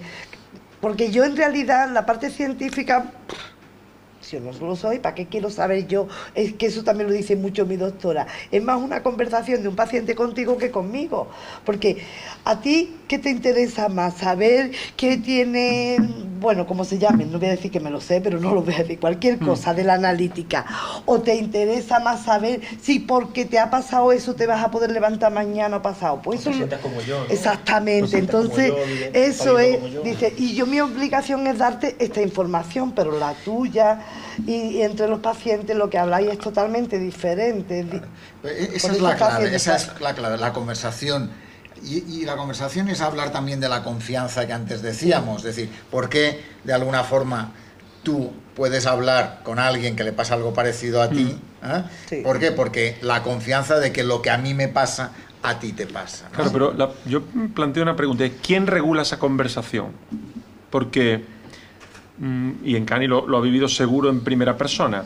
Cuando tú entras en foros de pacientes, en Cani habrás leído barbaridades escritas por otros pacientes. Que me he salido. Claro, entonces cuidado con esto porque evidentemente, hay que favorecer el diálogo, pero en un entorno en el que no digo que ese diálogo esté absolutamente regulado, pero que de una u otra forma... en esa vía que lo que pretende es esos elementos claramente positivos, de comunicación, de sentirme entendido, de saber que no soy el único en el mundo, que esto le pasa a más personas, que es formidable, no haya aquello del pasado, del remedio de la vecina. Uy, pues a mí me han puesto una flor en la frente y yo desde entonces, claro, porque en esta y las vivencias individuales todos sabemos que a veces las vivencias individuales son eso, individuales y no extrapolables, ¿no? Entonces tenemos que buscar esa comunicación en una situación, en un entorno, con una cierta regulación, en la que esto no tenga, además de la parte positiva, una que pueda ser muy negativa. Un efecto secundario. Sí, pero de todas formas, Encarni, tengo que decir que Encarni es una paciente formadora de la escuela de pacientes. Y ahora en el clínico, y es lo que decís, es conectar primero a las personas en persona. Entonces, por ejemplo, en la última reunión, que fuimos 30 y algo, y ya esas personas todos estamos conectados. Entonces son personas que ya saben a lo que tienen que atenerse, que no se creen milongas, que no se creen tonterías. Ya sí podemos mantener una conversación por WhatsApp o incluso decirte, oye, ¿qué me pasa esto? Y yo siempre lo digo, a mí no preguntarme por medicación, por favor, que ya está bien. No, a sí, mí en el fondo, es toda una cuestión de educación, de me estar formados y de tener claro, conocimiento me suficiente para preguntáis hacer por frente a eso. síntomas, yo te puedo decir, pues mira, además siempre termino con lo mismo, consultar a la doctora. No, pero la clave también es algo que los pacientes formadores reciben y es no te metas donde no te llaman, ¿no? De alguna forma, en algunos temas, pero que también forma parte de la autorregulación. De hecho, Ana, que sigue en el tema, dice que el experto entiende que es el profesional sanitario y lo reafirma en ese sentido, ¿no? De todas formas, hay otra pregunta, añado elementos de la conversación en las redes. Pepe Guisado dice, antes de que el paciente acuda a otras fuentes de información, el personal sanitario debería saber cuál es la fiable. Y dice, en hemodiálisis algunos lo están asumiendo ya, ¿no? De alguna forma también va ligado a lo que antes comentaba al inicio Fernando de la necesidad, lo que comentaba Serafín de tener un espacio, en este caso, espacio de espacios, ¿no? Que pueda ayudar a cualquiera, ¿no? Y fijaros que Miguel ha dicho que lo quería incorporar antes con el tema de iniciativas que pueden, o medidas que pueden hacer que todo esto se extienda un poco y que la población sea más consciente de todo esto. Yo entiendo que no es solamente una labor de los profesionales, de la organización, también es una labor de la propia ciudadanía, que tenemos que tomar las riendas también de este tipo de cuestiones, ¿no? Porque esto está pasando a nivel social. De formarnos, que saber cómo utilizar. Claro, entonces hay una iniciativa que me parecería muy interesante, es incorporar de manera transversal este discurso en los colegios. Pero los colegios desde ya. Es decir, los colegios hay que enseñarles muchas cosas a los niños y a las niñas. Está también la RCP, ¿no? Que hace poco se incorporó, pero el tema de la utilización adecuada de las herramientas digitales es una labor que tendremos que afrontar los papás y las mamás en casa, pero también en los colegios, de manera transversal. Porque claro, igual que le estamos enseñando a que una tablet o el Google Earth puede ser muy útil para encontrar sitios y verlo y tal, pues también tenemos que decirle que en YouTube hay un canal de la Escuela de Pacientes que es muy chulo, donde pueden aprender muchas cosas, de diabetes, de cáncer o de miles de cosas. Y esa es una labor que yo creo que es interesante, trabajar con la AMPA, es decir, que hay muchos espacios para abrir y de alguna forma Ana Cordobés, que es nuestra activa y tal, dice, ¿no sería la solución que hubiera más escuelas de pacientes con sus links a apartados diversos? Aunque también decía, pero el sanitario también debería conocerla, ¿no? Para poder saber qué es lo que hay. De alguna forma refuerza un poco la línea de algunas que han comentado. Y ya no te digo, o sea, escuela de pacientes y no pacientes. Es decir, escuelas de hábitos saludables, porque yo quiero cada vez hacer más deporte y quiero sentirme cada vez más sano, si puede ser, ya. Y saber geolocalizar espacios donde puedo mejorar mi salud, donde puedo comer mejor, donde puedo hacer miles de cosas. Es decir, no tanto vinculado solamente a pacientes, sino también a una vida sana. A la vida sana. Por eso la Escuela de Pacientes acaba de abrir un espacio fit pacientes, ¿no? Que de alguna forma abre ese espacio en ese sentido, ¿no? Primer vídeo, no sé cuántos miles de visitas al vídeo de Marga Colón. ¿Para qué? Para facilitar ese espacio, ¿no? De alguna forma, pero y añade una cosa, Ana, y digo, y así sigo, dice, añade el tema de la protección de datos. Por ejemplo, decía WhatsApp y protección de datos. Antes lo planteaba como un elemento que podía ser, o al menos que yo he oído, a sanitarios preocupados por... entonces yo estoy dedicado un tiempo y luego cómo eso se pasa a la historia. Si yo le he dado un consejo por WhatsApp, medicina defensiva me podrá decir que yo se lo dije. No sé, también entra ahí otro mundo a tener en cuenta. Yo creo que en el tema de la protección de datos hay que tener claro que cada canal sirve para algo diferente, ¿no? O sea, dar un diagnóstico por WhatsApp, bueno, me parece que no ha lugar en ningún caso, ¿no? Creo que hay que tener presente por qué vía y si hace falta, porque tanto el profesional como el paciente quieran avanzar en el uso de una vía, se puede hacer un contrato. Hay compañeros que lo tienen de hace tiempo y lo tienen en su blog. Bueno, Salva Casado, que lo conocemos, tiene unas instrucciones de cómo usar el correo electrónico conmigo, qué se puede hacer por correo electrónico, qué no se puede hacer. Es decir, llegamos a un pacto de cómo usamos el correo para que ninguno de los... O sea, que esto se puede formalizar en la medida en la que se quiera avanzar. Evidentemente hay que ofrecer esto, enviar el resultado de una prueba, hacer una fotoanálisis y mandártela por WhatsApp, hombre, pues igual no es lo suyo. Porque aunque sea tu móvil, puede tener el móvil en ese momento un amigo, tu hijo, o sea... Hay cosas que igual no se deben hacer. Son canales y tenemos que ver cómo utilizar cada uno de ellos, ¿no? Pero creo que el tenerle miedo a que la confidencialidad, entonces mejor ni tocarlo, ¿no?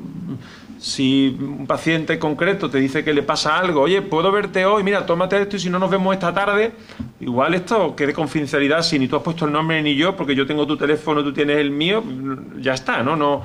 Lo que evidentemente hay que tener cierta precaución. Pero cuidado que a veces lo del miedo a la confidencialidad nos deja donde estamos, ¿no? Todas las herramientas valen para todo, ni se puede utilizar yo para todo. Yo estoy seguro que... móvil, yo hablo muy fuerte y yo estoy seguro que hay veces que se me ha escuchado lo que le ha dicho un paciente en la sala de espera. O sea, verás que la confidencialidad, si nos ponemos un poquito exquisito, a veces es muy difícil garantizarla, pero bueno, no podemos quedarnos parados, hay que buscar... Antes hablaba del tema de la historia aquí, del tema de acceso a tu historia. Claro, el acceso aquí en Andalucía a tu historia ahora mismo es con certificado digital. Entonces, claro, eso es algo que tendremos que cambiar porque lo del certificado digital es una odisea. Más que nada porque cuando estamos haciendo ya nuestro banco, ¿no? Por el móvil, estamos con la declaración de la renta, lo estás haciendo con tu móvil y entonces con el tema de salud tendremos que hacer lo mismo. Claro. Bueno, ahí la aplicación para pedir las citas, la que te avisan de los niveles de polen, porque a mí me avisan, porque tengo la alergia. O sea, que está la aplicación, pero debería de haber otro tipo más accesible. Que ahí también pudieran... Eso es de la aplicación de Salud Responde. Sí, exactamente. Entonces ahí también debería de haber una especie de aplicación de cómo acceder a tu historial.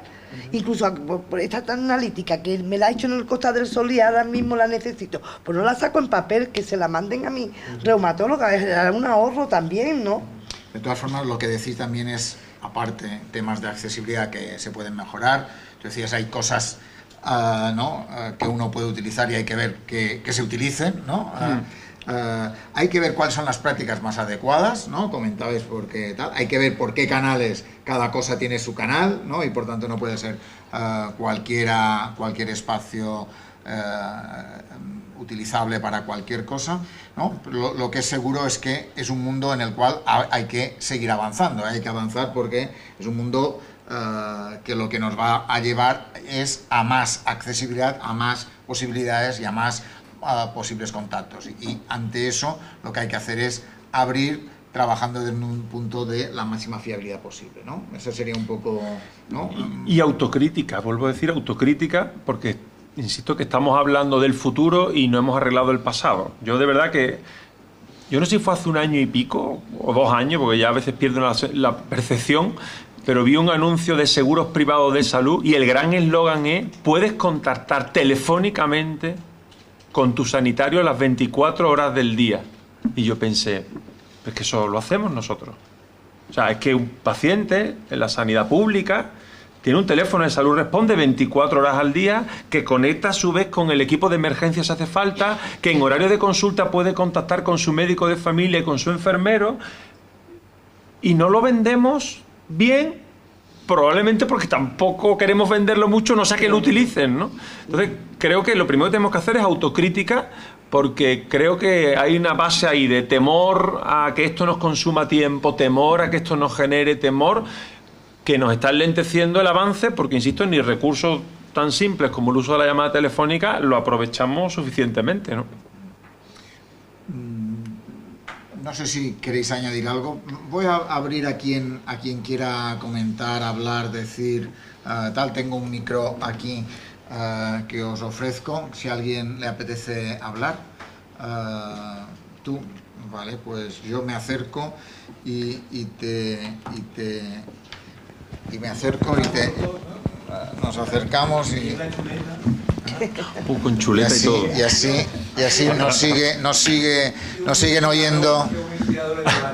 Nos siguen oyendo y José Luis Bimbela es profesor de la escuela. Me pongo aquí por la cámara, ¿no?, para facilitar un poco. Bueno, muchas gracias, ha sido realmente inspirador, entusiasta. Y más, lo último que has dicho, lo de la autocrítica, ¿no? Yo en las ponencias que estoy dando, vaya donde vaya, últimamente lo estoy incorporando. Me parece impresentable el bajo nivel de autocrítica que en general se tiene en este país, ¿eh?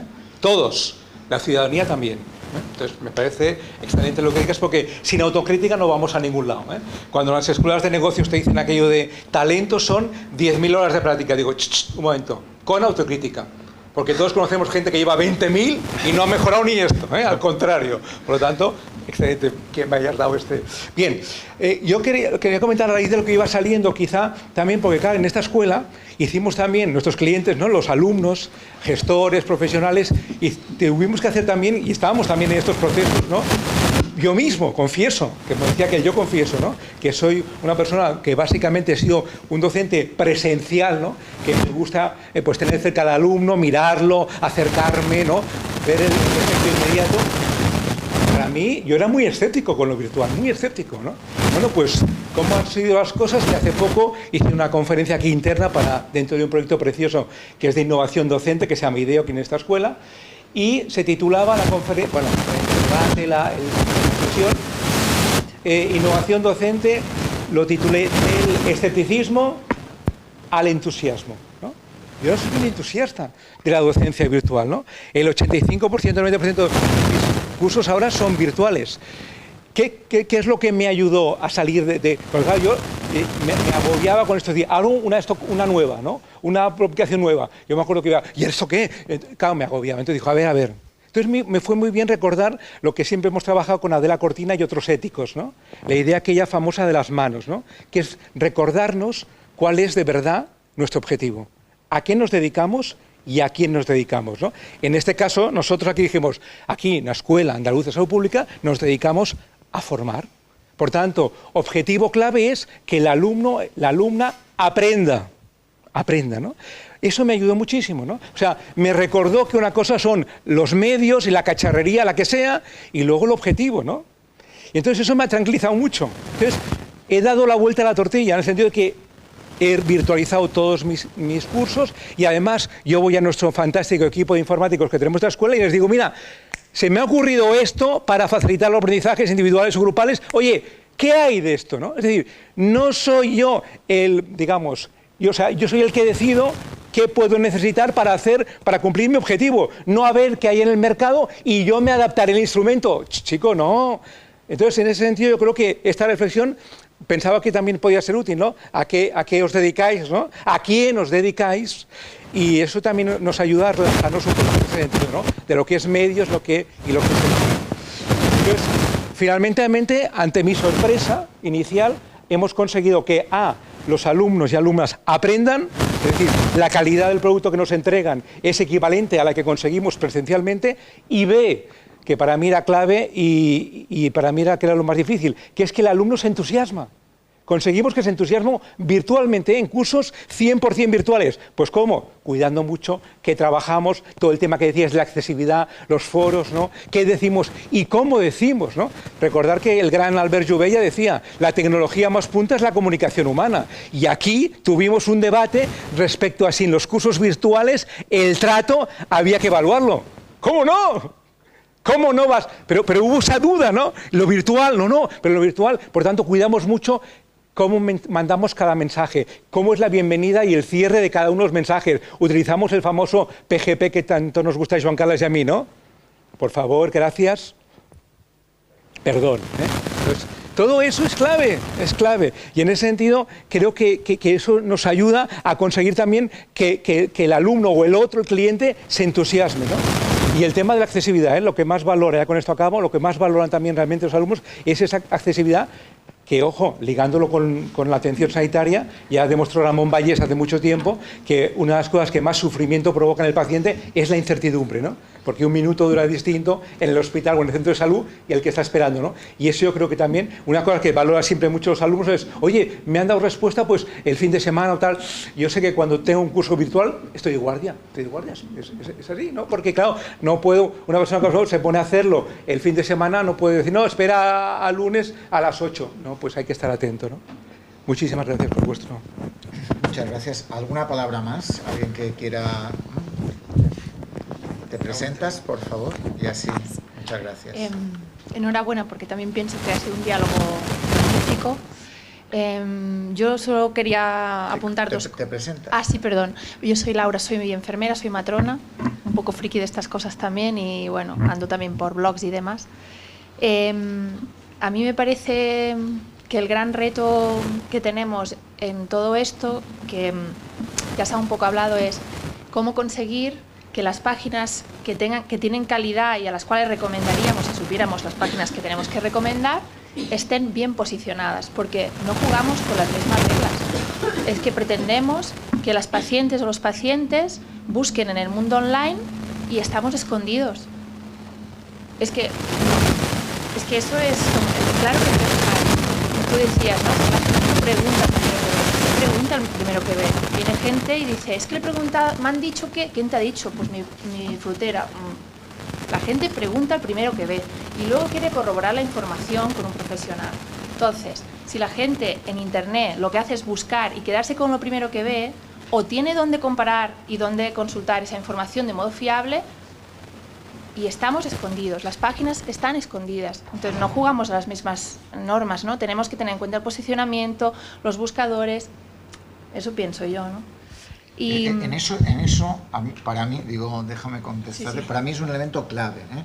Es decir, una de mis obsesiones en este momento que tal es trabajar, por ejemplo, trabajar cómo posicionarnos mejor, porque las empresas lo que hacen es posicionarte mejor, que lo que salga de salud, que hay unas páginas de salud en Hola, salgan mejor posicionadas que las nuestras. Es evidente que ahí tenemos un problema, ¿no? Tenemos un problema.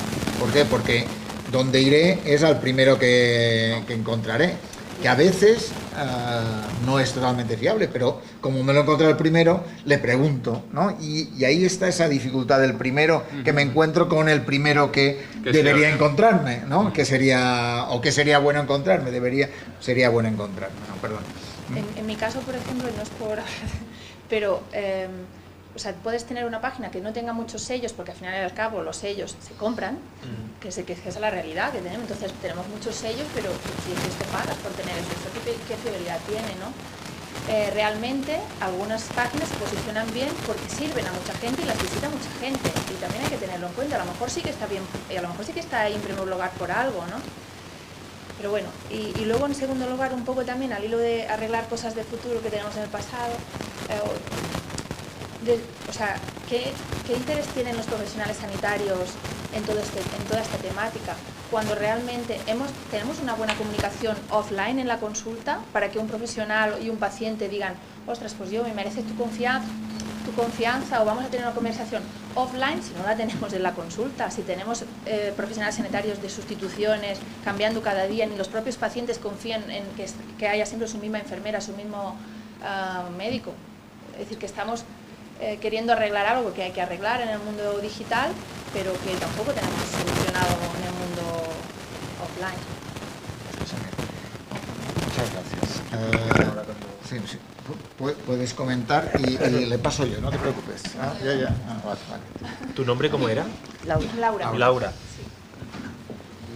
Sí. Las dos preguntas me han tocado la fibra porque son temas que me gustan. El tema del posicionamiento, habrá que hacerse amigo de la publicidad, habrá que hacerse amigo de las empresas de posicionamiento, y habrá que... Yo ahora lo que digo muchas veces, el trabajo que tengo ahora, es que no basta con tener un buen producto para comunicar, sino que, esto no está bien decirlo, pero hay que colocarlo en el mercado. Es decir, si tienes una página que es muy buena, que tiene unos recursos muy buenos y no se ve, vamos a ver quién se ve. Y es este blog, o es el blog de Fernando, o es la escuela de pacientes, pues voy a contactar con la escuela de pacientes y aquí tienes lo que yo hago. Y a mí eso en mi blog personal me pasa a diario, que me envían de otros sitios. Entonces, en esa parte de conversar, pues tienes que ver quién está hablando lo mismo que tú hablas. Y poco a poco vas tejiendo una red de conversaciones, una red de contactos que lo que te hacen es que puedas posicionarte. Y a veces no hace falta ser amigo de Google, sino que esto es laborioso. Luego está la vía rápida, que es pagando. Yo esa no la he utilizado nunca. Luego, la segunda parte que decía, sobre el interés. A mí me gusta siempre poner un ejemplo. Y es, yo llevo escuchando hablar de práctica basada en evidencia o de práctica basada en resultados de investigación desde que yo soy enfermero. Y a día de hoy hay que seguir hablando de eso. A lo que voy es que este cambio es un cambio generacional donde vamos a tener que convivir personas que utilizan el teléfono con niños de 10 años que utilizan una tablet, y esto va a ser un cambio poco a poco. Que si es verdad que el tema de lo presencial no lo tenemos arreglado, habrá que arreglarlo, pero a la vez hay que dar también respuesta a esto que está pasando, ¿no? Sí, pero también pienso, estoy de acuerdo, pero también pienso que la gente quizá más joven, que domina más la tecnología, porque al final esto es algo que te tiene que gustar y que tienes que manejar, es la que peor está en sus trabajos. No sé si me explico, ¿no? En el que eso al final tiene que ser una extensión de tu profesión. Eso es lo que yo pienso, o a no ser que te dediques solo al mundo online, pero al fin y al cabo lo que tú haces a diario tienes que trasladarlo al mundo digital. O tienes una cierta estabilidad en el mundo, en tu día a día, o eso se hace muy difícil, ¿no? Por lo menos el que alguien diga, venga, me voy a formar, en qué páginas, en qué tal, en qué recursos puedo usar. ¿Para qué? Si cada día voy a una consulta, si a mí no...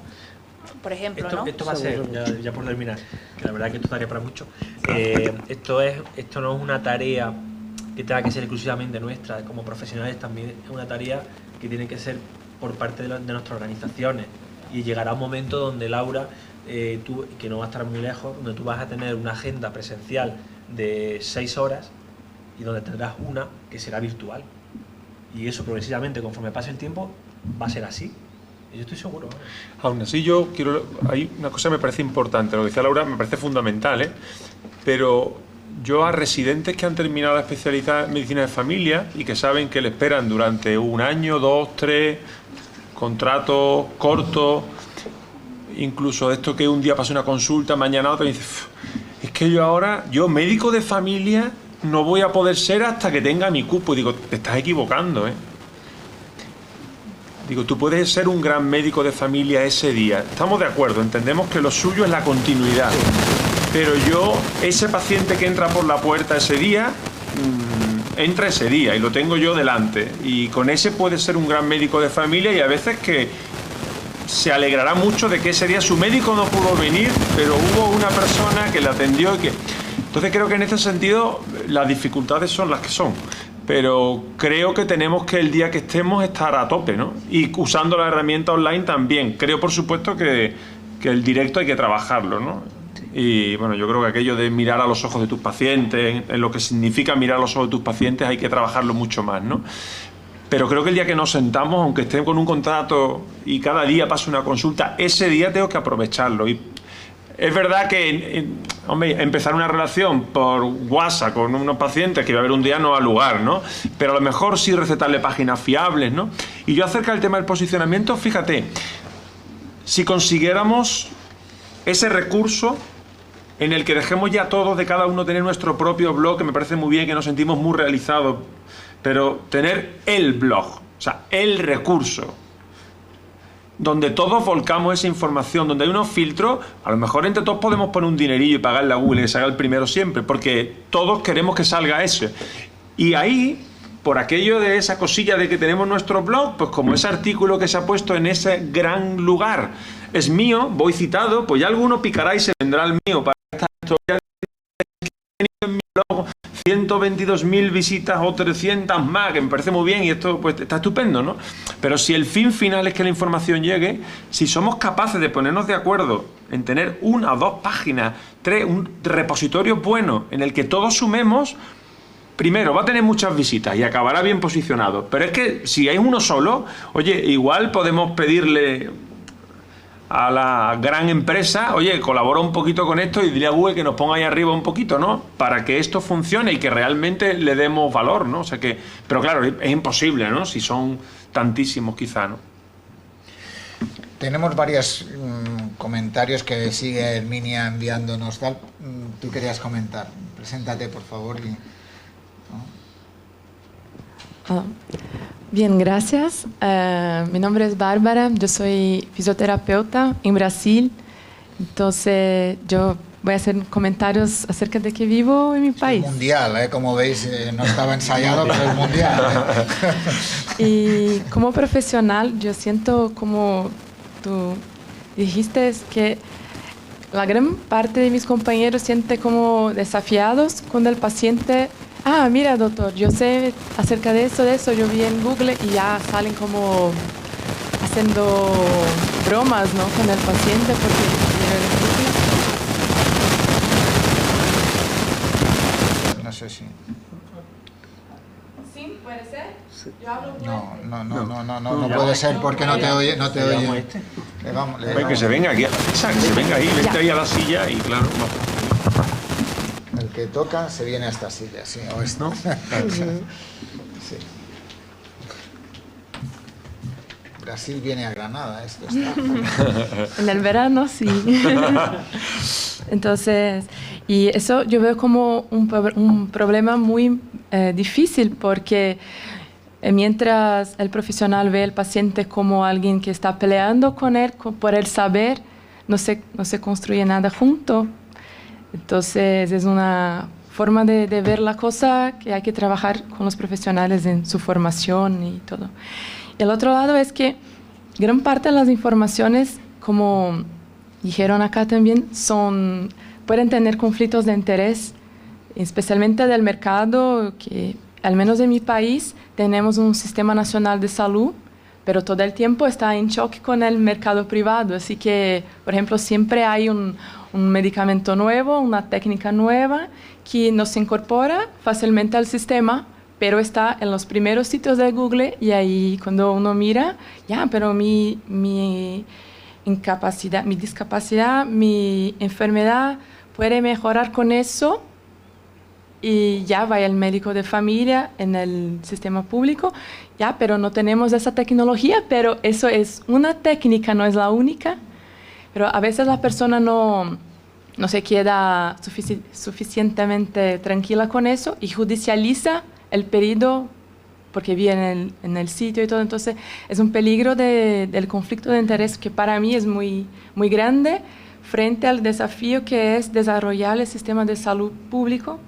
En mi país, yo creo que en otras partes, no sé cómo pasa muy bien acá en España, si el desafío es constante, ¿no? Porque el mercado está siempre ahí, ¿no?, queriendo sacar tu lucro, ¿no? Sí, pero por ejemplo, yo te hablo del sistema público y del privado.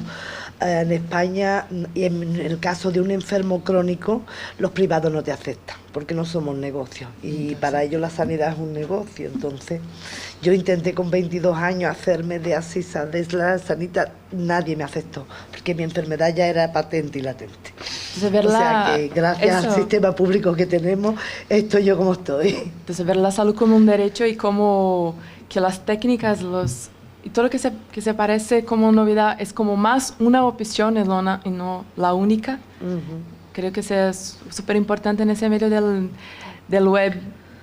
Sí. Pero ahí es que yo creo que ahí hay un gran problema, que metes ahí el dedo en la llaga en algo que daría para hablar mucho, que es la mercantilización de la salud en todos los sentidos, ¿no? Porque evidentemente está ese aspecto, ¿no? O sea, el aspecto de hay intereses en venderme una nueva técnica, un nuevo fármaco que muchas veces no aporta nada nuevo. O sea, no es que sea de verdad muy bueno y lo público no lo cubra. Es que no vale para nada y por eso lo público no lo cubre. Pero esto la publicidad lo va a enmascarar, ¿no?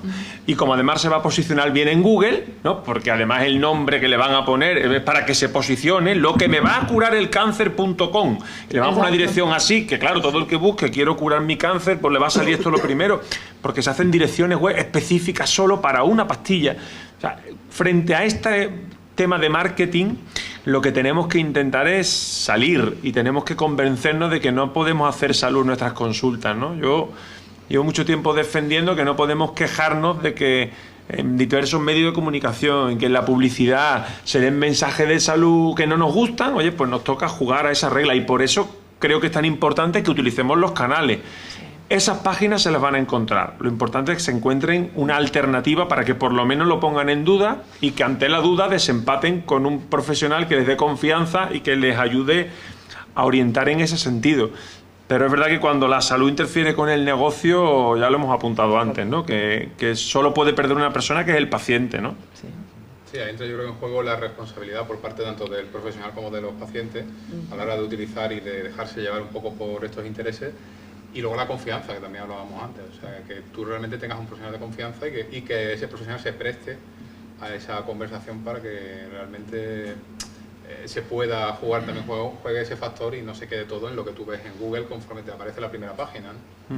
Y los periodistas también, porque claro. Es profesional, paciente y periodista, porque leemos todo lo que publican. No, claro, los medios tienen una responsabilidad clara, que como comentaba al principio, o sea, somos medios, por lo cual tenemos que filtrar, mediar, contrastar y hacer bien nuestro trabajo, con lo cual si no se hace bien, obviamente estamos de esta manera, esto nos plantea un universo apasionante para hacer miles de cosas, porque es que está todo por hacer, desde el punto de vista macro hasta el punto de vista nuestro como clínico en el día a día, porque hay herramientas ahí a punta pala. Y luego es cuestión de ir adaptando a nuestro contexto clínico, a nuestra situación clínica y para poder hacer miles de cosas. O sea que... de todas formas, no sé si hay alguien más que quiera... ¿Te acercas? Si no, de todas formas, mientras te acercas, diré que Ana Cordobés ha hecho algunas cosas y Pepe Guirao también. Decía, alrededor de lo que comentabais, decía, no sé si es Ana, que decía que el peligro de los pacientes ante carne de cañón para terapias alternativas, ¿no? En ese sentido de tan abierto puede ser carne de cañón, no sé. Yo lo meto en el mismo que acabamos de hablar de mercantilización. O sea, la mercantilización puede ser la misma, vendiéndote una técnica de evidencia demostrada, pero que a ti no te hace falta, como vendiéndote algo que no tiene ninguna utilidad conocida. Pero, o sea, la mercantilización, cuando hay que amortizar un producto, pues el objetivo primero no es beneficiar al paciente, sino amortizar el producto. Llámale alternativo o no. Entonces ahí hay que ponerle ese es el conflicto de interés que tenemos que mirar o que tenemos que revisar, ¿no? Y alrededor de una de las cosas que decías tú, Fernando, Ana dice, mejor un blog creado entre varios profesionales que uno de cada uno, de alguna forma, claro. ¿No? Demasiadas fuentes de información que a veces confunden, ¿no? Y bien, de todas formas, sí. Te damos paso a ti. Muy bien, gracias. Volveremos a Ana y a Pepe, que los tenemos como sparring del exterior. Pues yo soy Antonio, yo soy enfermero, me dedico profesionalmente a cuidar a personas con cáncer.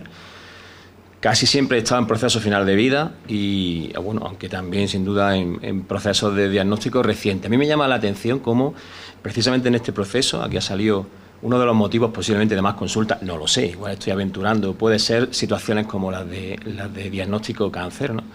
Me llama la atención cómo recurrir a Internet crece bastante conforme el proceso de enfermedad va progresando desde estadios iniciales diagnósticos hasta final de vida, ¿no?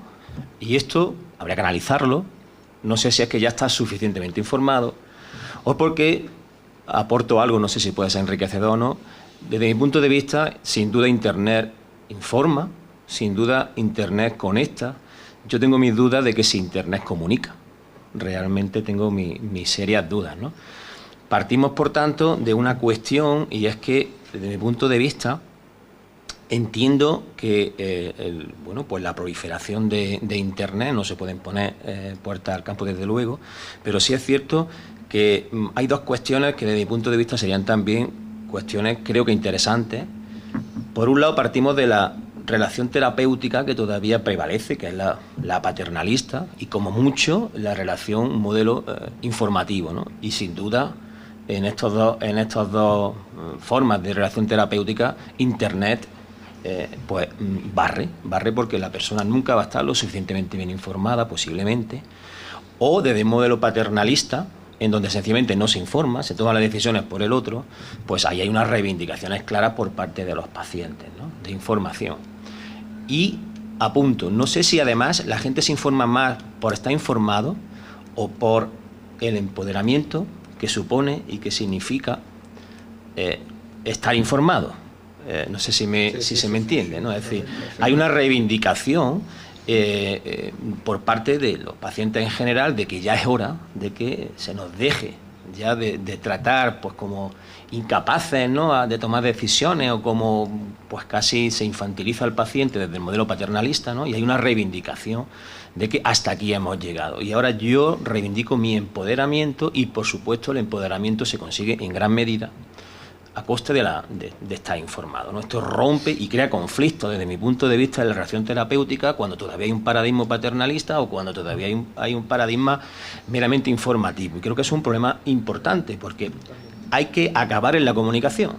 O sea, hay que acabar en la comunicación, sí o sí hay que acabar en la comunicación. Y puede ser que todavía con el paternalismo y con un modelo meramente informativo se interrumpa la comunicación por estos conflictos que hay del paciente más informado o del paciente incluso más empoderado, ¿no? Porque las asimetrías son las que en sí siempre son, desde mi punto de vista, son malas, ¿no? Y no quiero, desde luego, bueno, pues ocupar más tiempo. Sí, antes había una aportación interesante, ¿no? Se ha hecho mención a lo que es la incertidumbre, ¿no? Es decir, lo que peor se lleva es la incertidumbre. Una noticia puede ser buena o puede ser mala, desde luego en la incertidumbre es lo que peor nos movemos, ¿no? Y hay dos problemas importantes en nuestro sistema de atención de salud, que son, sin duda, otro problema que son los tiempos de espera. Es decir, entre que el paciente o la persona enferma hasta que acaba con un informe sobre la enfermedad, pues desde la diagnosis hasta las primeras consultas y hasta la emisión de un juicio clínico pasa demasiado tiempo, en el que la persona maneja muy mal la incertidumbre y por tanto necesita información, que si no se le está prestando, la busca. Es un problema creo que también hay que tener muy presente. Y por mi parte, simplemente reiterar, ¿no? Yo abogo porque realmente la relación terapéutica está en la base está en la comunicación, ¿no? Y la comunicación es la emoción, y Internet, a no ser que lleguemos a una película Her, ¿no?, en la que un escritor, un periodista creo que era, se enamoraba realmente de una computadora a través de una voz femenina, ¿no? Pues mientras que eso no nos ocurra, todavía necesitamos de la relación personal con nuestros profesionales sanitarios, porque al final lo que hay que hacer es comunicar, no solo conectar o informar. Sí, yo estoy de acuerdo. Ningún paciente llega a paciente experto o que sabe mucho a través de Internet. Todos llegamos cuando ya aceptamos la enfermedad y queremos saber. Y yo creo que la mayoría siempre, además yo peleo con mi médico, discuto la medicación, nunca me deja. Pero yo estuve hasta los 20, yo me entro con 7, hasta los 27 años yo era una enferma pasiva. Lo que me decían, lo que me mandaban. Si me parecía bien me lo tomaba, si no. Con 27 años, cuando yo dije hasta aquí llegamos, ahora yo me voy a enterar bien y voy a saber. Y no había internet, porque ya tengo 55, vamos, internet no había, que hace ya la tira. Y yo todo ha sido peleando y discutiendo con mis médicos y preguntando y explícamelo, pues no me he enterado, pues dímelo otra vez, que no me he enterado. Así. O sea que había diálogo, no. Y ahora ya cuando ya sabes, entonces cuando tú te atreves un poquito a meterte y a contactar con gente y compartir lo que tú sabes, pero siempre sabiendo que tú eso te ha costado mucho aprender, lo que no tienes tú tampoco ahí una sabiduría que tengas tú que transmitirle a todo el mundo y que todo el mundo te tenga por qué seguir. No. Yo quería apuntar dos cosas de lo que has comentado que me parece muy interesante.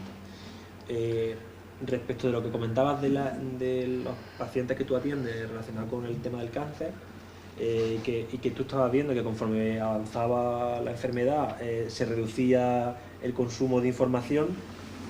¿En qué se basa? En la confianza, es decir, la confianza que tienen en el profesional, eso está estudiado. O sea, como confío en ti y tú me estás dando la información, pues las búsquedas van decreciendo. Me estás acompañando, con lo cual estoy informado, me siento informado y la búsqueda desciende. No solamente el tema de cáncer, sino hablabais también de hemodiálisis. ¿Por qué? Porque la confianza entre el profesional y el paciente es continua durante el tiempo y además es muy intensa emocionalmente. Constante. Exactamente. Y luego, por otro lado, el tema del modelo paternalista. Si algo han hecho las redes sociales, Internet, con el tema de este modelo, es que nos pone, o sea, la accesibilidad a la información está ahí. Igual que tú tienes los resultados de una guía de práctica clínica, los puedes consumir tú como profesional, los podemos consumir todos, porque además la guía te los da en un lenguaje que tú entiendes. Entonces, ese acceso a la información hace que partamos a priori del mismo nivel, no en un modelo donde estamos así, donde yo siempre te decía lo que tú tienes que hacer.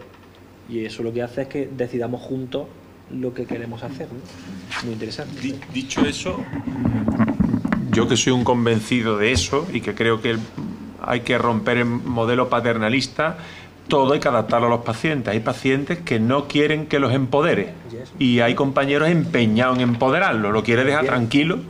O sea, yo he habido pacientes que consulta tipo, oye Fernando, me han dicho mis compañeros que si yo no me he hecho nunca el PSA, lo de la próstata, ¿no? Pero tú tienes síntomas, ninguno. Y le he dicho, mira, léete esto porque quiero que sepas para lo que sirve, lo que no sirve, tranquilo, y te viene y lo decidimos juntos. ¿Cómo lo decidimos juntos? No, déjame de historia. ¿Yo me lo tengo que hacer o no me lo tengo que hacer? Yo lo que tú me digas me lo creo. Y ya está, ¿no? Oye, que no hay... A ver si nos vamos a empeñar en empoderar a todo el mundo, que también somos muy así, ¿no? Entonces creo que, por supuesto, el objetivo es informar y formar a los pacientes, darle información, y yo soy el primer convencido, pero que también tenemos que aceptar que hay pacientes que por un momento vital, por unas circunstancias concretas, digan, mira, yo hoy vengo paternalista, no quiero, yo lo hago mucho con mi médico, ¿no? Cuando voy a mi médico digo, vengo en modo paternalista, no me vaya yo... O sea, que también tenemos que aceptar esto, que cuidado que es... Porque confío en ti. Claro, efectivamente, claro, ¿no? Y que eso hay que aceptarlo igual, ¿no? Pero eso es una buena reflexión, es decir, que no todos somos iguales, no todos necesitamos lo mismo, no todos estamos dispuestos a llevar las riendas de nuestra salud. Si yo confío en ti, me pongo en tus manos, ¿para qué tengo yo que asumir determinadas cosas? A lo mejor las circunstancias me harán en un momento determinado hacerlo, pero en principio no tengo ningún interés en hacerlo. No pasa nada, claro. No pasa nada.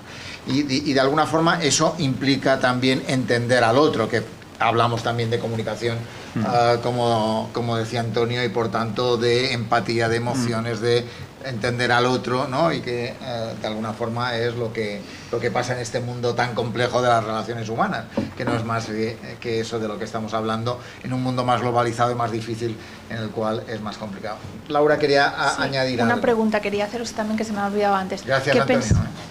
¿Qué pensáis de, o sea, en Internet y en las redes sociales hay gente, profesionales sanitarios, que tienen mucha presencia a nivel personal, ¿no? Y que son influyentes en pacientes y en la comunidad?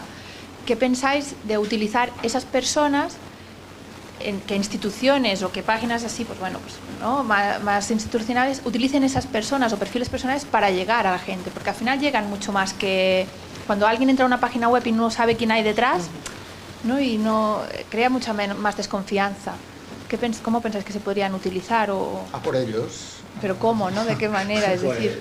Pero y no solo en las páginas, o sea, ojalá esos profesionales que estamos hablando, pero que todos tenemos muchos de ellos en la cabeza, médicos, enfermeros, ojalá estuvieran en televisión, o sea, no solo allí, sino en los medios de gran difusión, y yo creo que eso es una cosa que tenemos que intentar hacer. Sí. Yo he tenido oportunidad de hacerlo en los últimos meses, por otras circunstancias diferentes, y yo he aprovechado ese momento, ¿no? Entonces yo lo que creo que tenemos que intentar, estamos hablando hoy de la red, es un gran lugar, pero no podemos olvidar otros medios de comunicación de masas, ¿no? Donde evidentemente... Que se complementan. Claro, que se complementan absolutamente, porque luego que sale en la tele se redifunde por internet y tal. Y yo creo que ojalá, ¿no? Ojalá los profesionales sanitarios que tienen esa mayor capacidad de influencia, en todo el buen sentido de la palabra influencia, tuvieran oportunidad de hablar ahí. Creo que ahí hay que romper, y ha habido compañeros que se han atrevido, han osado a ir a programas y han sido criticados por ello. oye, ten cuidado ahí, porque bueno, pero es que me están poniendo un micrófono y en la tele voy a aprovechar, ya, pero es que ahí van a intentar manipularte, bueno, ya, pero es que tengo un micrófono ahí, tengo que aprovecharlo. O sea que, cuidado que a veces que incluso le ponemos a veces palitos en las ruedas a los compañeros que intentan hacerlo, pero yo creo que sí, que hay que aprovechar esas personas que en este momento tienen más capacidad de transmitir cosas, ¿no? Yo creo que es fundamental. Para mí es clave, ¿eh? Quiero decir, en ese sentido, mi obsesión es, yo tengo que hacer un programa de televisión sí o sí en mi vida, y lo voy a hacer, aseguro, lo digo porque lo voy a hacer, porque me parece clave que en este mundo se vea por internet, se vea por donde sea, pero en este mundo hay que utilizar los medios que tenemos, porque la clave es, hay que llegar a tanta gente, hay que poner encima de la mesa tantos mensajes, hay que intentar cambiar otros mensajes que confunden o que llevan hacia usos no adecuados, que por tanto la clave es estar, ¿no? Y estar con quien mejor puedas estar, en el canal que mejor puedas estar. Yo siempre digo, yo he estado, desde que estoy en Twitter, he ido a más congresos en mi vida, de alguna forma, ¿no? Y he estado en contacto con gente que no conozco personalmente y que nos alegramos de cuando nos vemos directo, y son como amigos, ¿no? Dice, hay cantidad de gente que dice, te sigo, encantado, ¿no? Es decir, esa sensación, pero de alguna forma, pero esa es una clave que tenemos que plantearnos y seguir. Te sigo, y por tanto vamos a aprovechar ese te sigo para algo, en ese sentido. Me quedan, lo digo, algunos mensajes de Ana y de Pepe, lo digo porque Pepe dice, si no le damos sentido a las herramientas digitales, las herramientas no sirven para nada, o lo que es peor, para recibir información errónea, en ese sentido. Ana refuerza la idea de la autocrítica como un elemento fundamental, dice, verdad, a veces queremos construir la casa por el tejado cuando deberíamos tal, y dice además, en el momento en que no damos información al paciente, aumentamos su incertidumbre y acude a otros medios. Por eso lo que decíamos antes, antiguamente a familiares y círculo cercano, ahora nos vamos a Internet y lo hacemos a escala mundial, ¿no? Y por último, decía que un paciente desinformado es una bomba. En ese sentido, se le junta el diagnóstico a la angustia que conlleva, la desesperación por encontrar una solución rápida, etcétera, y por tanto un elemento a tener en cuenta, ¿vale? No sé si queréis añadir algo, Miguel, y termino contigo, que quiero que le des un toque de humor, que Chema me ha dicho clown, ahora que ya que no está Chema, hago un mensaje para Chema, por tanto piénsatelo, empieza Miguel. ¿O Teresa, querías decir algo? No. Sí, bueno, yo creo que decir, bueno, que efectivamente yo creo que es clave que los profesionales que digamos que tienen una plataforma y que están utilizándola son claves para llegar a más gente y para hacerlo accesible, y contar con ellos, incorporarlos y todo eso, yo creo que es una buena vía para poder llegar de forma fiable. Bueno, lo que comentaba antes, por ejemplo, en la revista, es decir, nosotros contamos con los profesionales y hacemos que ellos sean también copartícipes de lo que se publica, porque creemos que muchas veces es una vía mucho más sencilla y más hace que la gente, digamos, que los lectores tengan más confianza en lo que está leyendo, porque ven que realmente ahí está el profesional también comunicando, no es solo un periodista, un medio quien está comunicando. O sea, y por ejemplo, nosotros también en ese sentido hemos puesto en marcha un proyecto, la guía experta, en la que facilitamos que los profesionales se ofrezcan a medios, se ofrezcan a eventos, a actividades de divulgación, con idea de ser ellos, digamos, los que cualquier profesional, cualquier persona que quiera hacer algo, sabe que tiene ahí profesionales y que tiene científicos y investigadores disponibles y abiertos a comunicar. ¿Por qué? Pues porque siempre una cara siempre te va a dar mucho más confianza, va a ser en primera persona esa fuente primaria quien te va a contarlo, vamos, el tema que sea. En fin, pues yo termino con un titular así de prensa, ¿no? Creo que en este tema creo que tenemos que elaborar un aprendizaje compartido, y además si lo hacemos juntos, profesionales, pacientes y sistema sanitario, creo que es mucho mejor.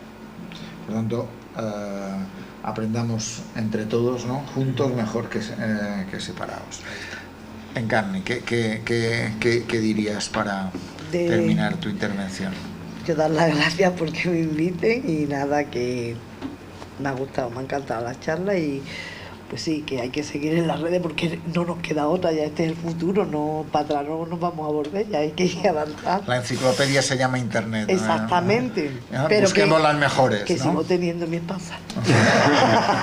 Que de vez en cuando el papel está muy bien. Fernando, antes de, con un toque de humor, bueno, y antes que Teresa nos cierre bueno, yo no sé si es divertido o no, pero cuando estamos mucho tiempo hablando de salud y de ir al médico y del enfermero, recordar una recomendación fundamental, que es que hay que ir poco al médico, que hay que ir muy poco al médico, muy poco al enfermero, que ir al médico y al enfermero es peligroso para la salud. Hay que ir solo cuando hace falta y no ir corriendo. Hay veces que corremos tanto que adelantamos al síntoma, ¿no? Entonces hay que dejar que las cosas se presenten y que si estamos pendientes de cualquier pequeño síntoma no nos da tiempo a vivir, ¿no? Que los pacientes tienen que vivir, que somos personas sobre todo, que tenemos que disfrutar de la vida. Y que bueno, claro, que lógicamente si se me cae un ojo, ¿no? Por una cosa esta, pues claro, tengo que ir al médico, pues lógicamente, pero que sea un pequeño síntoma, que le demos tiempo, que observemos, que tranquilidad, y que tenemos que dar un mensaje de esto, porque también la gente mira en internet, porque le hemos enseñado a estar preocupados antes de tiempo, a no ser sanos sino preenfermos, y ya es imposible comprarse un yogur si no tienes una enfermedad, ¿no? Ya te compras un yogur, elige. Si quieres que te fortalezca los huesos, o si quieres que te ayude a ir al baño, o que te baje el colesterol, que quieres un yogur, déjame tranquilo, ¿no? Pues esto tenemos que deshacerlo. Entonces tenemos que dejar que la gente viva, que disfrute, que sea feliz y que a nosotros acuda lo justo y necesario, ¿eh? Que de verdad que somos peligrosos, ¿eh? Ahí queda. Ahí queda. Teresa, despídenos este magnífico diálogo que ya ha dicho por Twitter que estaba disfrutándolo. Realmente he disfrutado muchísimo y veo que como que podemos dar un paso que hace mucha falta en comunicación, en divulgación de la ciencia, en comunicación de salud. Tengo la sensación, y no sé si lo compartís también vosotros, de que nos hemos a luchar contra la pseudociencia, pero no hay una alianza para hablar de cuestiones de salud todos juntos y con fuerza. Entonces, es verdad que si alguien tiene un blog muy bueno, se tiene que sumar.